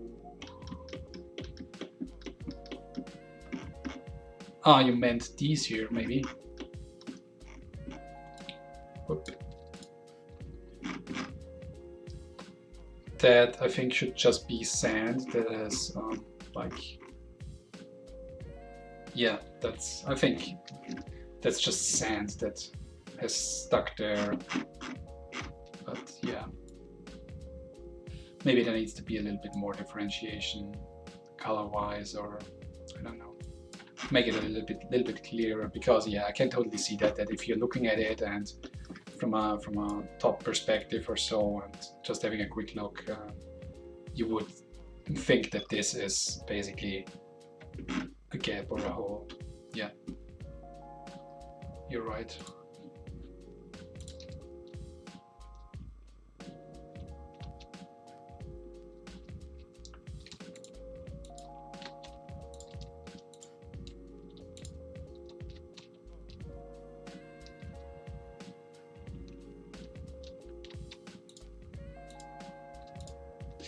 Okay, so it looks like the companion is not using the slow beam.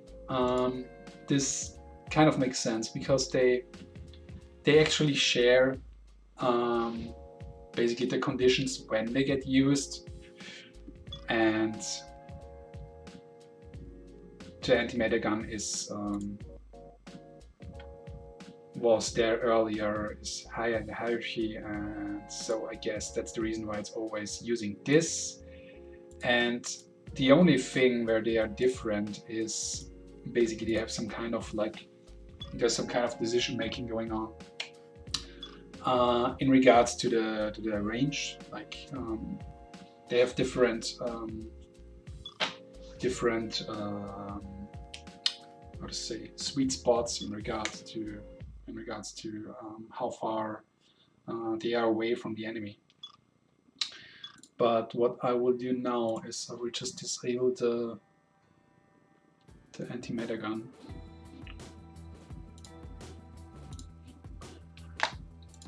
So we will have a little bit of usage of the slow beam, which is interesting. Oh, wow, okay, that did. No, it's working right. Okay.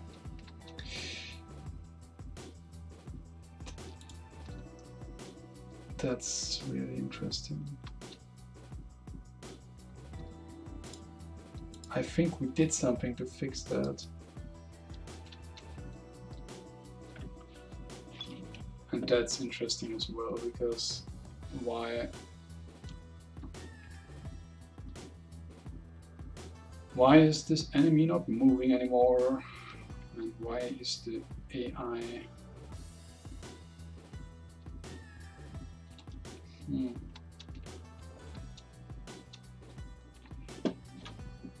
not doing anything?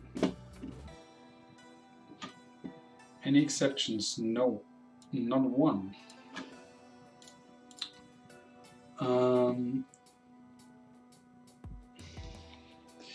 The interesting thing is also that according to the component on it, now to stay with player, action should be active. It's green. But still it says the current action is slow beam, like it says in the UI, the HUD.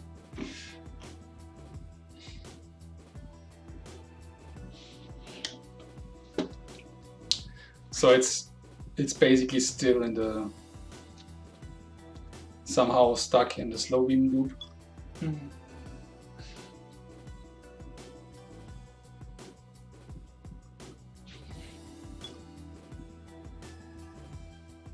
Yeah, that's current action really is what the current action is. Yeah. That totally makes sense. Okay.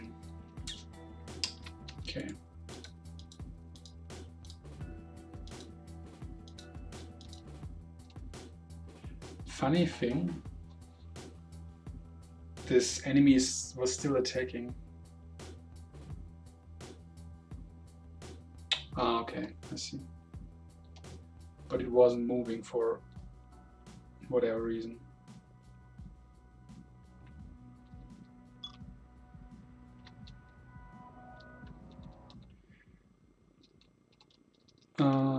Yeah, we already were there.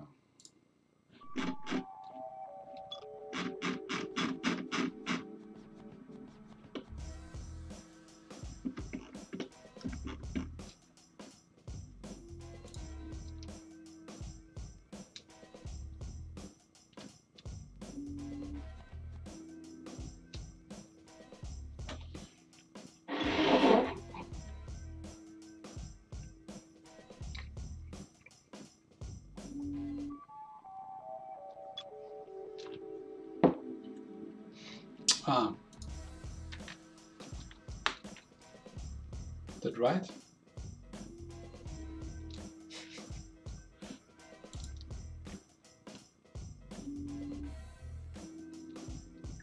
Magic Jasmine Superior Tea.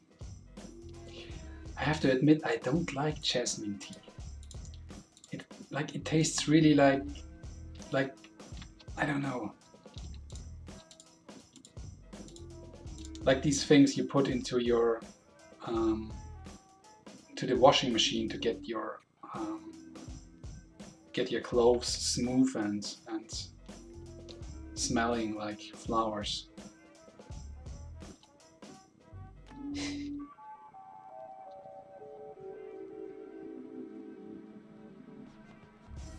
Okay. The poor AI keeps interacting with the portal, but it doesn't open. Yeah, tea for washing clothes. I think if you throw some bags of jasmine tea into your washing machine, probably will smell great when it comes out. Like if you like this sort of like really subtle smell.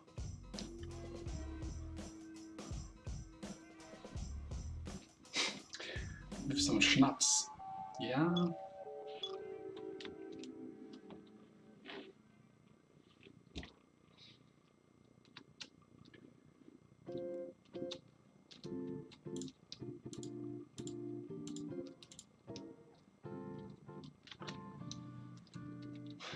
Best tea, Long Island iced tea. Isn't that the case?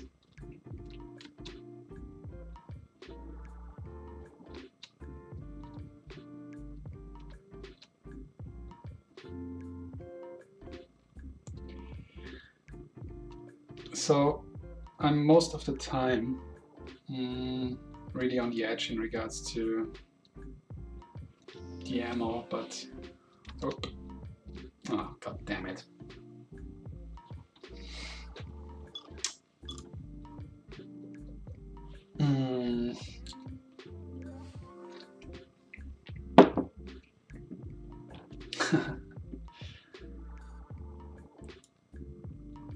Long Island iced tea.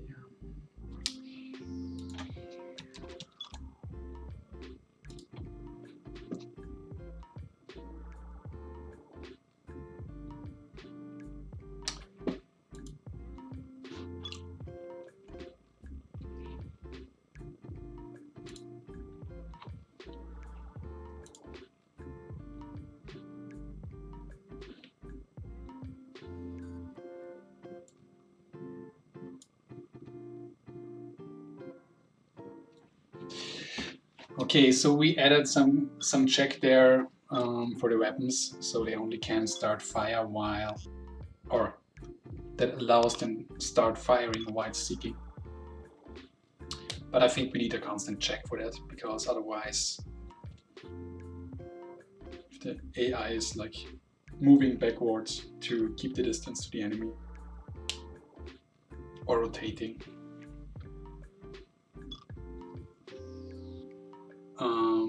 We also need to, we basically need to cancel fire.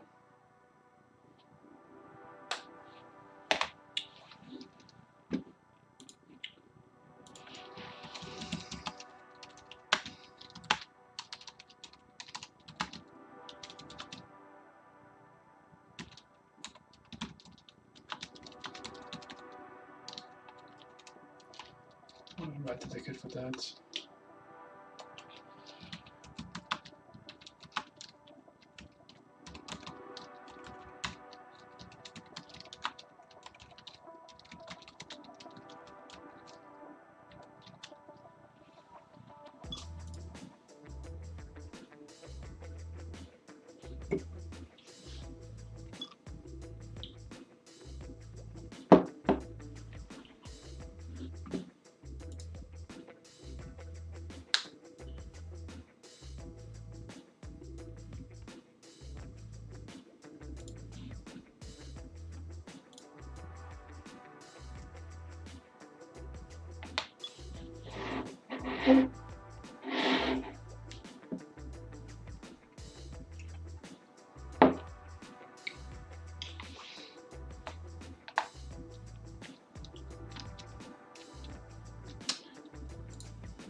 Let's have a look.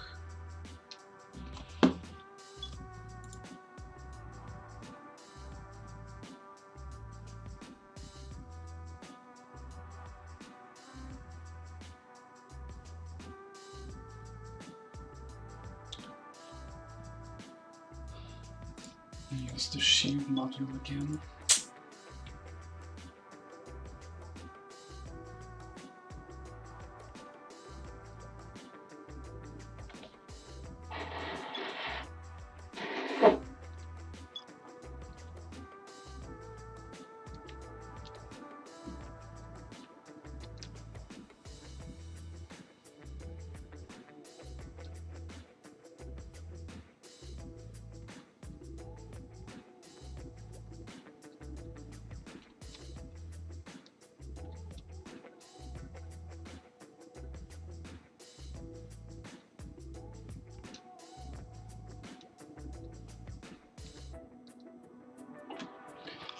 So I hope you like the music. It's a little bit different to Ranger Man's music selection, I guess.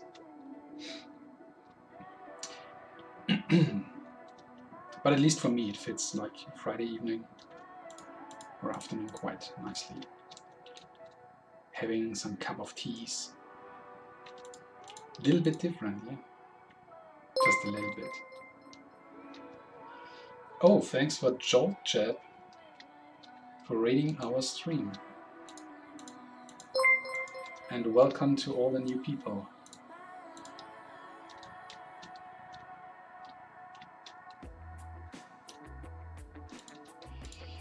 Ah yeah, So here you can see the shield module, which allows the AI to place a shield for you if you're low on health.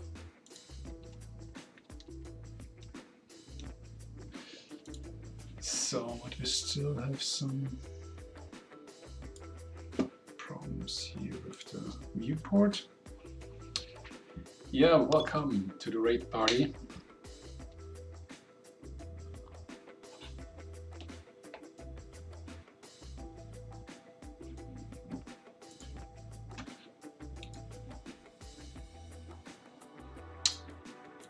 So, and I think I still want to increase the shooter's burst angle a little bit. Ah, yeah, and we wanted to slow them down also a little bit.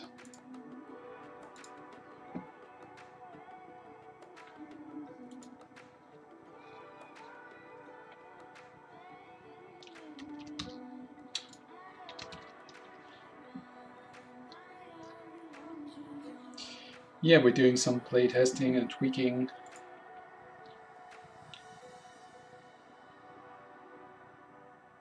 Of our latest prototype iteration.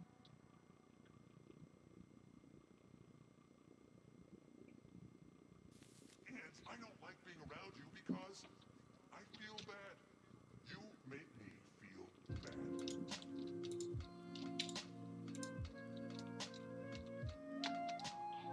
Okay, I think I like that better in terms of, like, dude, why are you standing on that rock?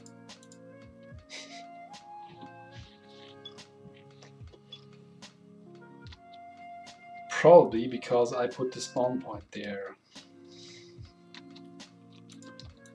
But let's just assume he's like thinking about his life. Okay, let's... Yeah.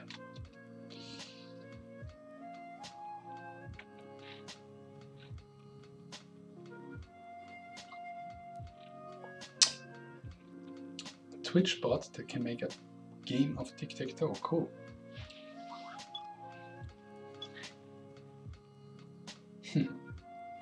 Thanks.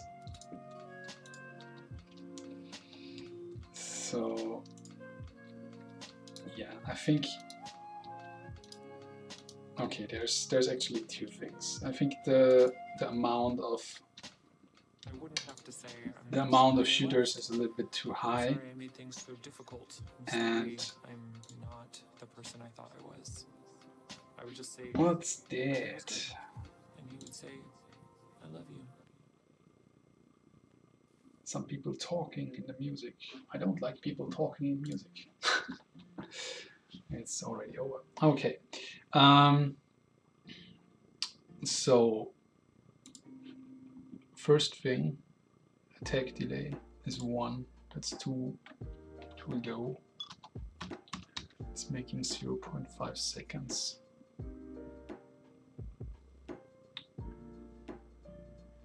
And let's have a look into the dungeon settings. Oh yeah, there's this.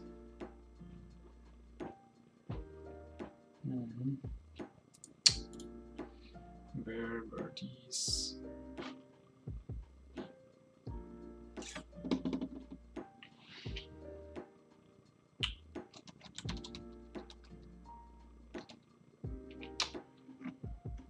Rangerman, can you give me a quick heads up where the categories were defined for the enemies for the spawning? Reflect projectiles. Yeah, kind of. Like with the melee weapon, you can actually destroy them if you're like attacking in the right moment. It's not like thanks. It's not like you can simply reflect every projectile, you can just destroy them. Reason for that is that we have like many different projectiles that work differently. And therefore we would have to implement how they would react to reflecting, which we might do in the future, but currently that's not supported. So the dungeons, enemy manager it was, yeah.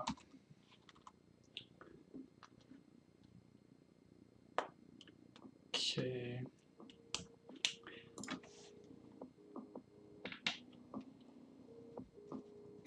Yeah, we also have to look like how the direction ends up. Like a while ago, there wasn't like we had this companion, but it wasn't doing anything apart from like yeah, adding some flavor. So we had quite a lot of different weapons and items that worked differently, and also enemies that worked quite differently. And so there were many different combinations. And that was the reason why we didn't want to have something like, okay, this thing can reflect all the different projectiles that can basically be shot at the player. But as we now have the companion, we also need to reduce a little bit of the complexity of the remaining game. So maybe we think about like doing these things like reflecting projectiles or doing other stuff with it.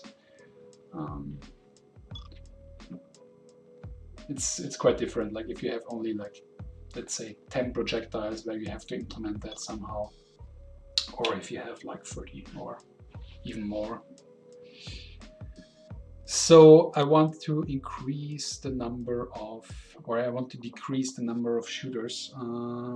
Unfortunately, we don't have yet the possibility to actually do some waiting here with the spawning, but that shouldn't be a problem, because I can just increase the size here to 3, so the ratio of walkers to shooters should be 2 to 1 instead of like 50-50. It's still random, but that should nudge it into the right direction. Maybe we even make, no, let's keep it like that. And maybe to spice things up a little bit. But then I think we really need to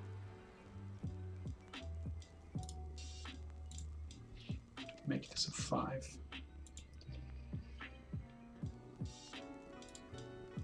Or even a 6. Let's make it a 6.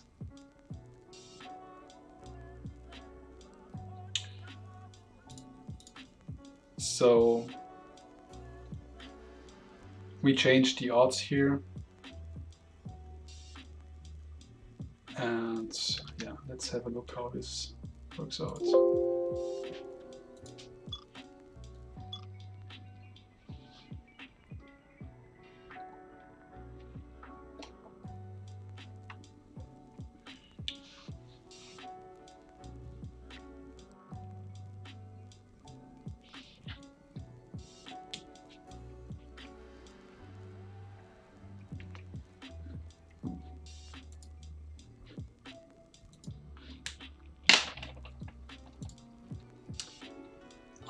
And I will quickly pull,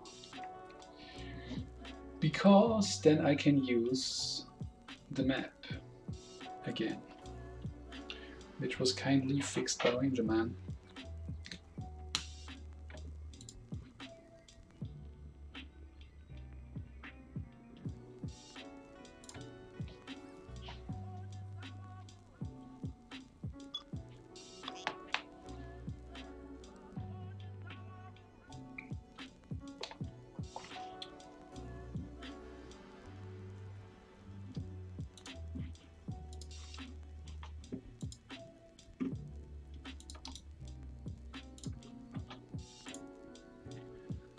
give me some moments.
Ah, yeah. That's great.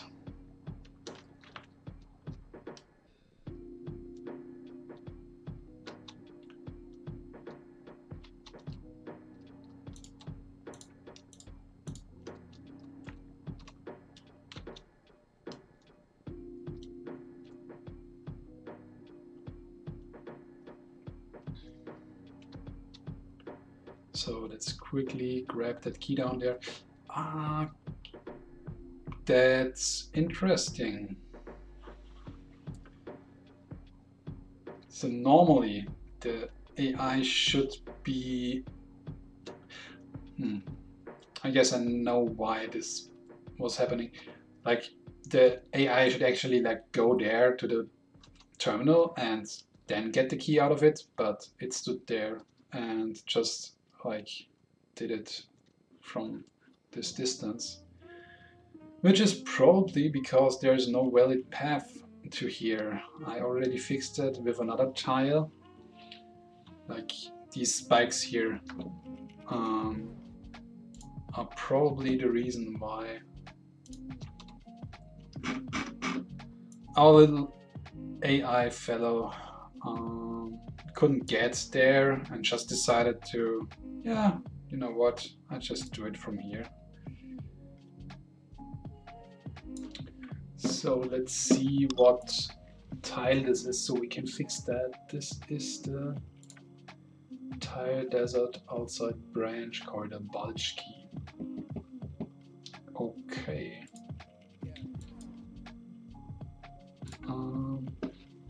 No, I moved something somewhere. No. Anyway, we need to fix that later. No, don't get stuck. No. Come with me.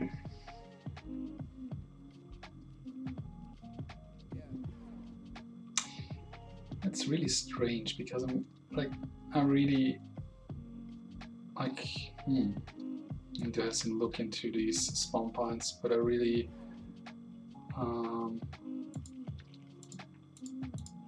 had a look at them so they are not inside things. Okay, now we got the slow beam again, which is not that helpful obviously against these guys, but if the AI would be okay.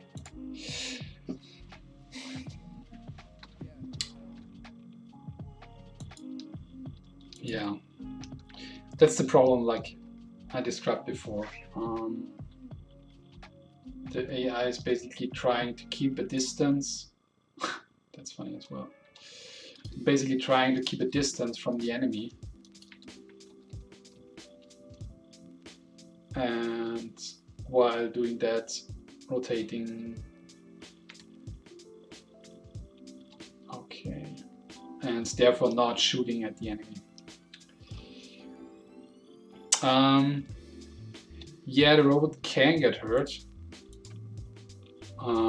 It's actually like the blue bar up there. It's the current visualization for its hit points. And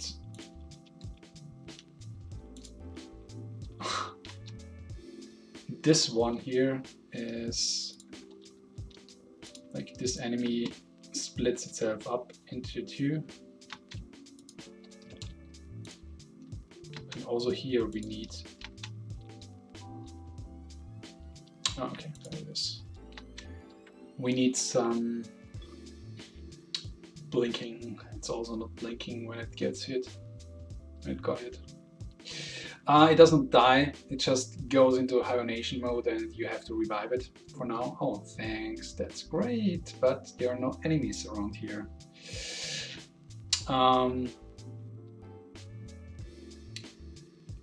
Yeah, we need some kind of check for that, because right now, like, to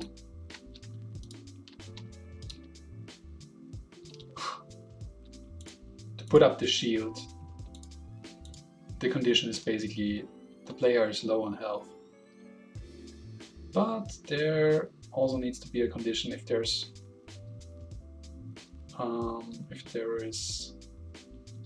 any enemy around, because otherwise it will waste those shields. I mean, there's no limit on the shields, but they have a cooldown, which is I think at 20 seconds or so. So if there are no enemies around, then it puts the shield there. It's just like, you know, 5 seconds later you run into enemies and don't get the shield. That's not cool.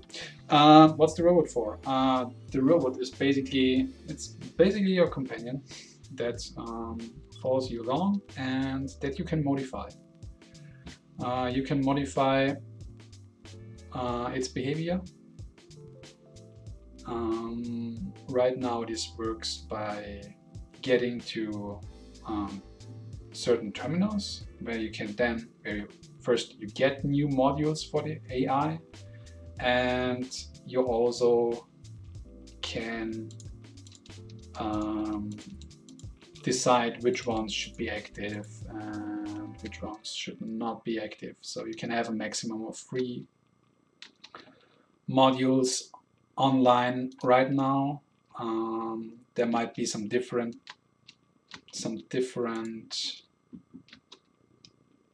restrictions later on, but right now it's just a limit of 3 modules that can be online at any given time, and you can decide which ones these should be. So the idea is basically that, for instance, you get in this area, in this level, and because it's a roguelike, you've played this level before, and you randomly get modules at these terminals that you can then activate for your companion. And if you get, for instance, the slow beam, which is not working that great right now, you could then, for instance, activate it, because when it works quite nicely against these small melee cubes that walk towards you, because it slows them down and you can like just shoot them before they reach you. So yeah, 3 different mods, and you can choose any 3 things to add to the robot. Yeah, that's exactly how it works.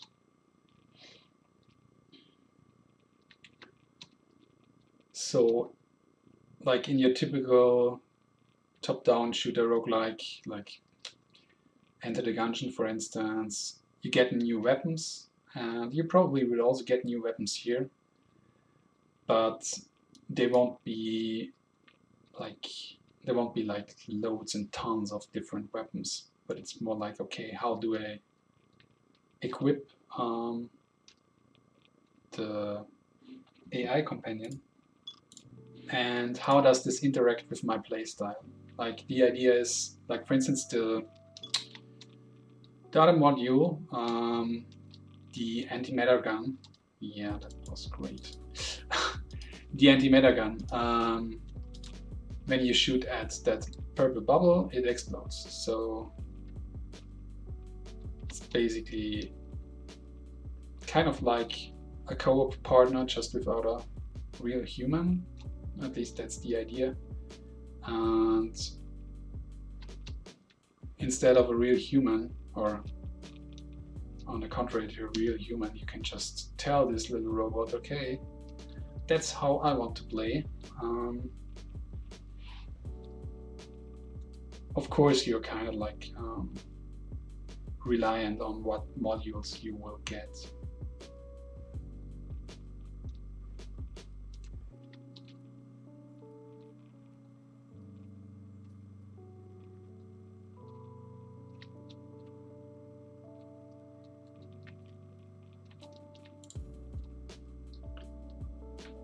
I think I will change. I think there was some change in the settings of the slow beam that caused this to happen more frequently than before. Okay, there we have this again. Can't go there, so it just says, whatever. I would just do it from here. Okay.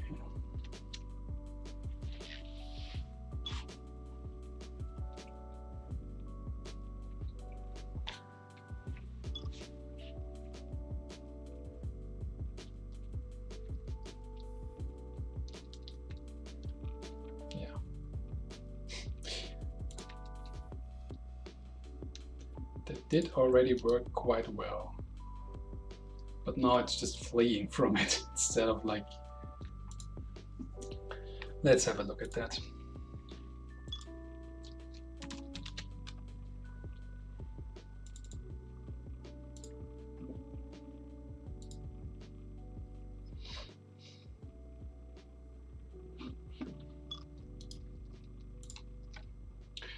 So here you basically see the distance curve, like at what distance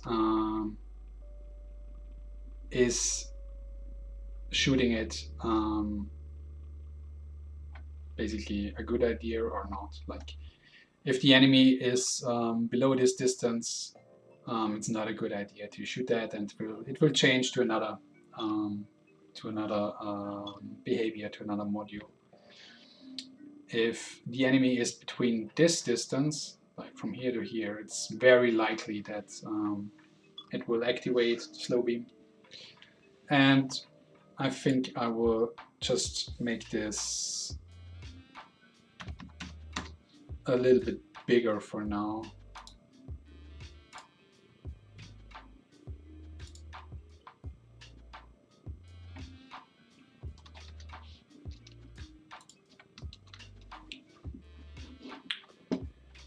And change the default module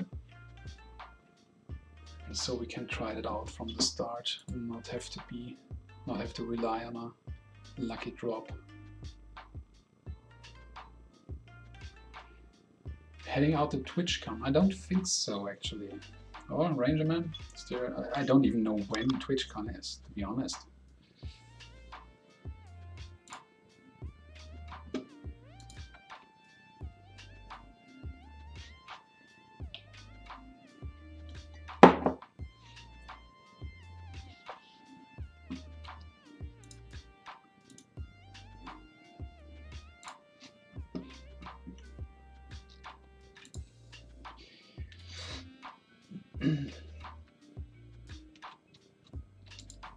Oh yeah. See, now it is working better.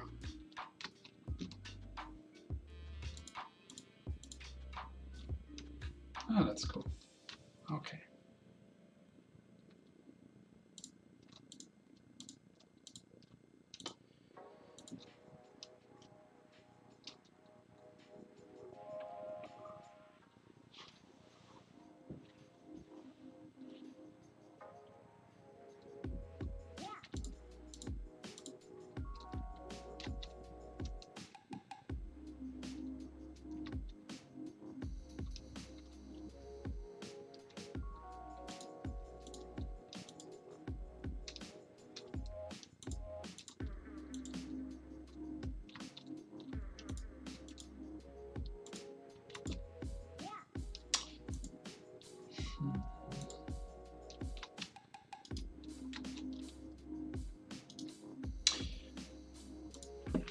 that would actually be great if it, like, if the slow beam would slow down these jumping enemies.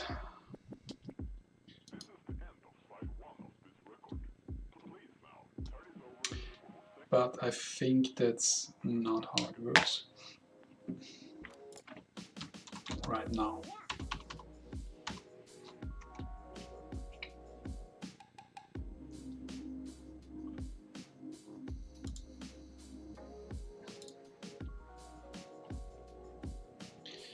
I'll add a nice to have ticket for that, because that would be really nice.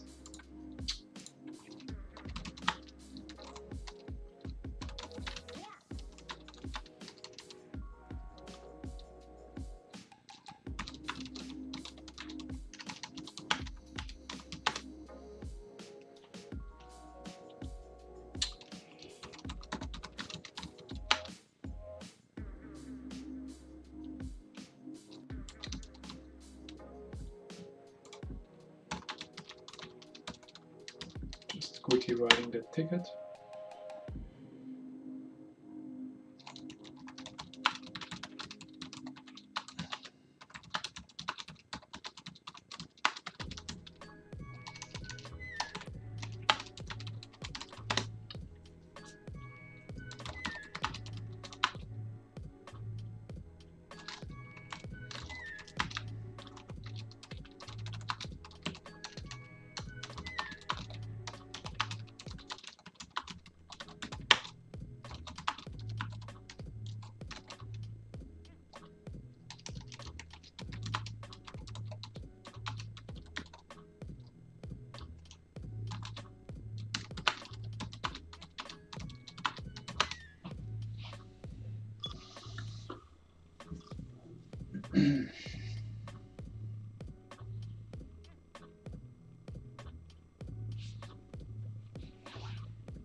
Okay.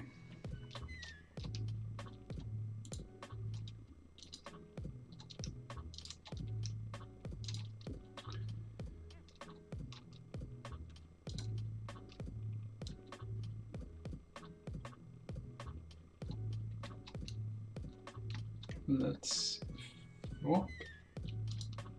Okay, let's first finish this guy here. What?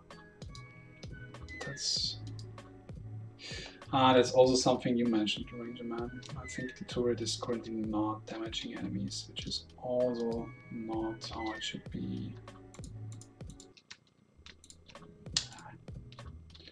Okay, let's see. Okay, so here you can see we now have the slow beam, and now we also have the support module in the AI installed and active. So in the future it will pick up ammo and health for me if I'm in need.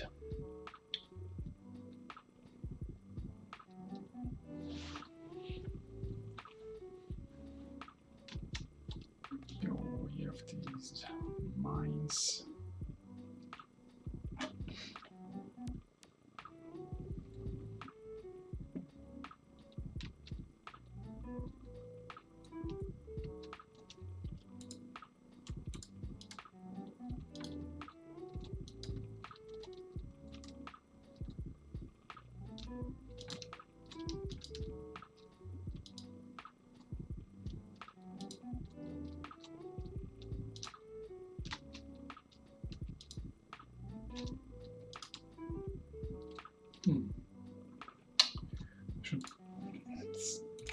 funny, those slimes don't seem to drop anything right now. Loot. Okay, there's just a very small chance.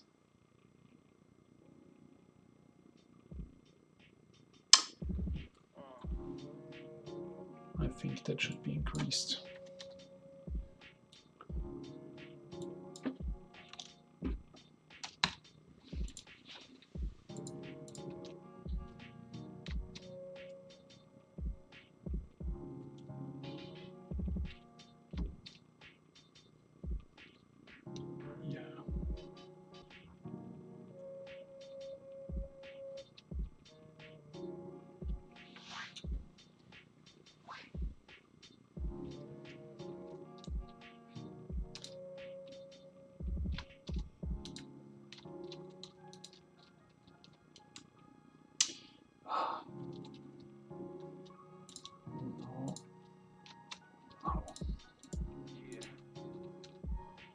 That's really interesting. When I dash, I can dash through pickups without picking them up, but I cannot dash through bullets without getting hurt. I guess that's because of our magical bullet code.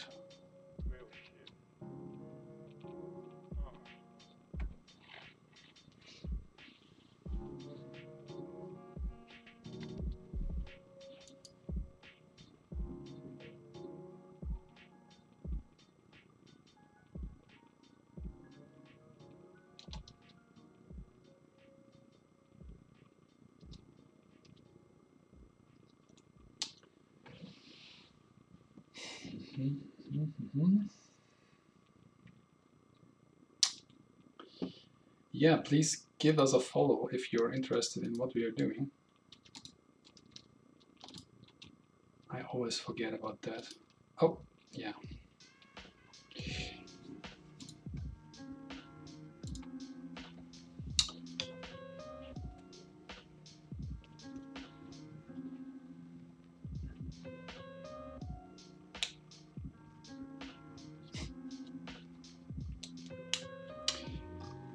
So I will unfortunately have to leave soonish because I have to get my dog to the vet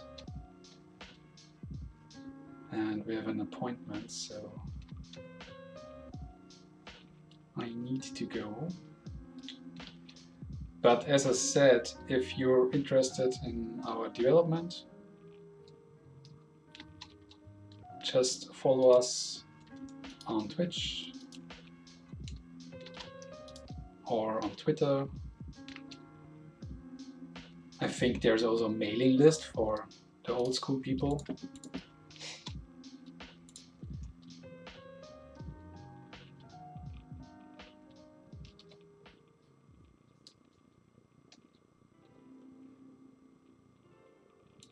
That's interesting. There seems to be some kind... Ah, no, I think I don't know.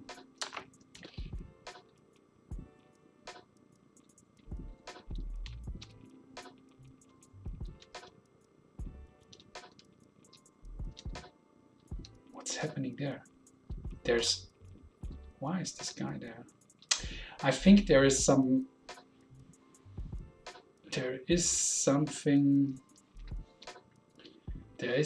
happening maybe with the enemy spawns and the level generation. There's something maybe not right. Let's have a quick look to validate that.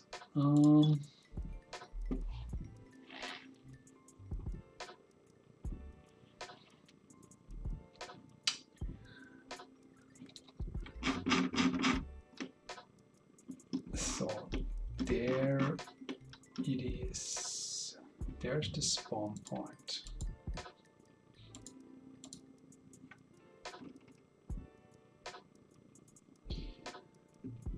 Corridor junction, chest room.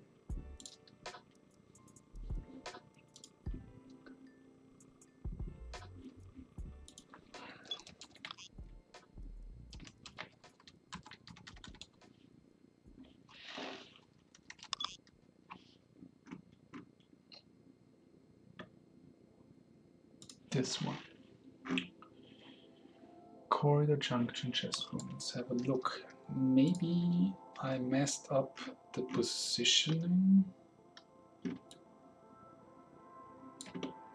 or there's something happening that shouldn't happen. Oh.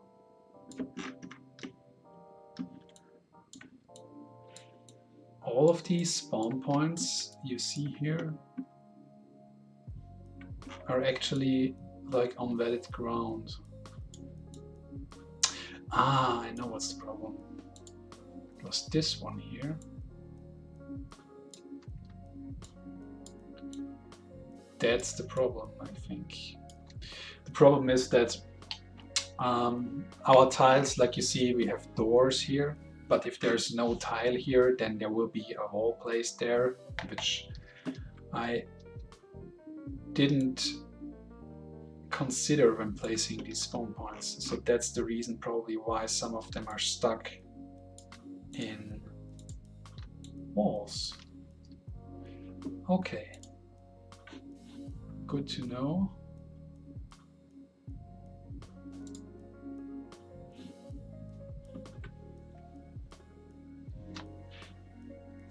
I'll have to fix that sometime.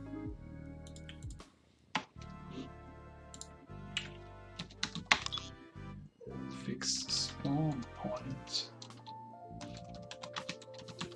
placement on tiles with doors.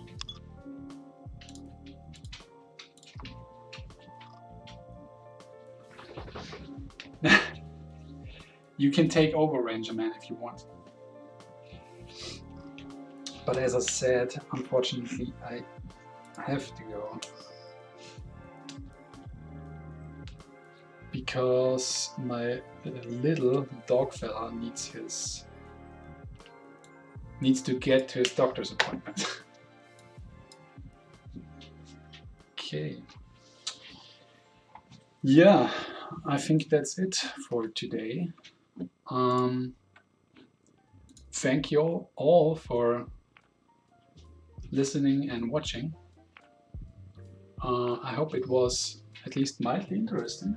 And as I said, if you want to follow our development, please consider following us on, yeah, basically everywhere where you can and want.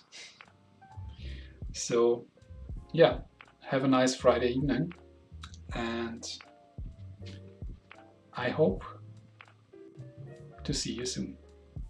Bye.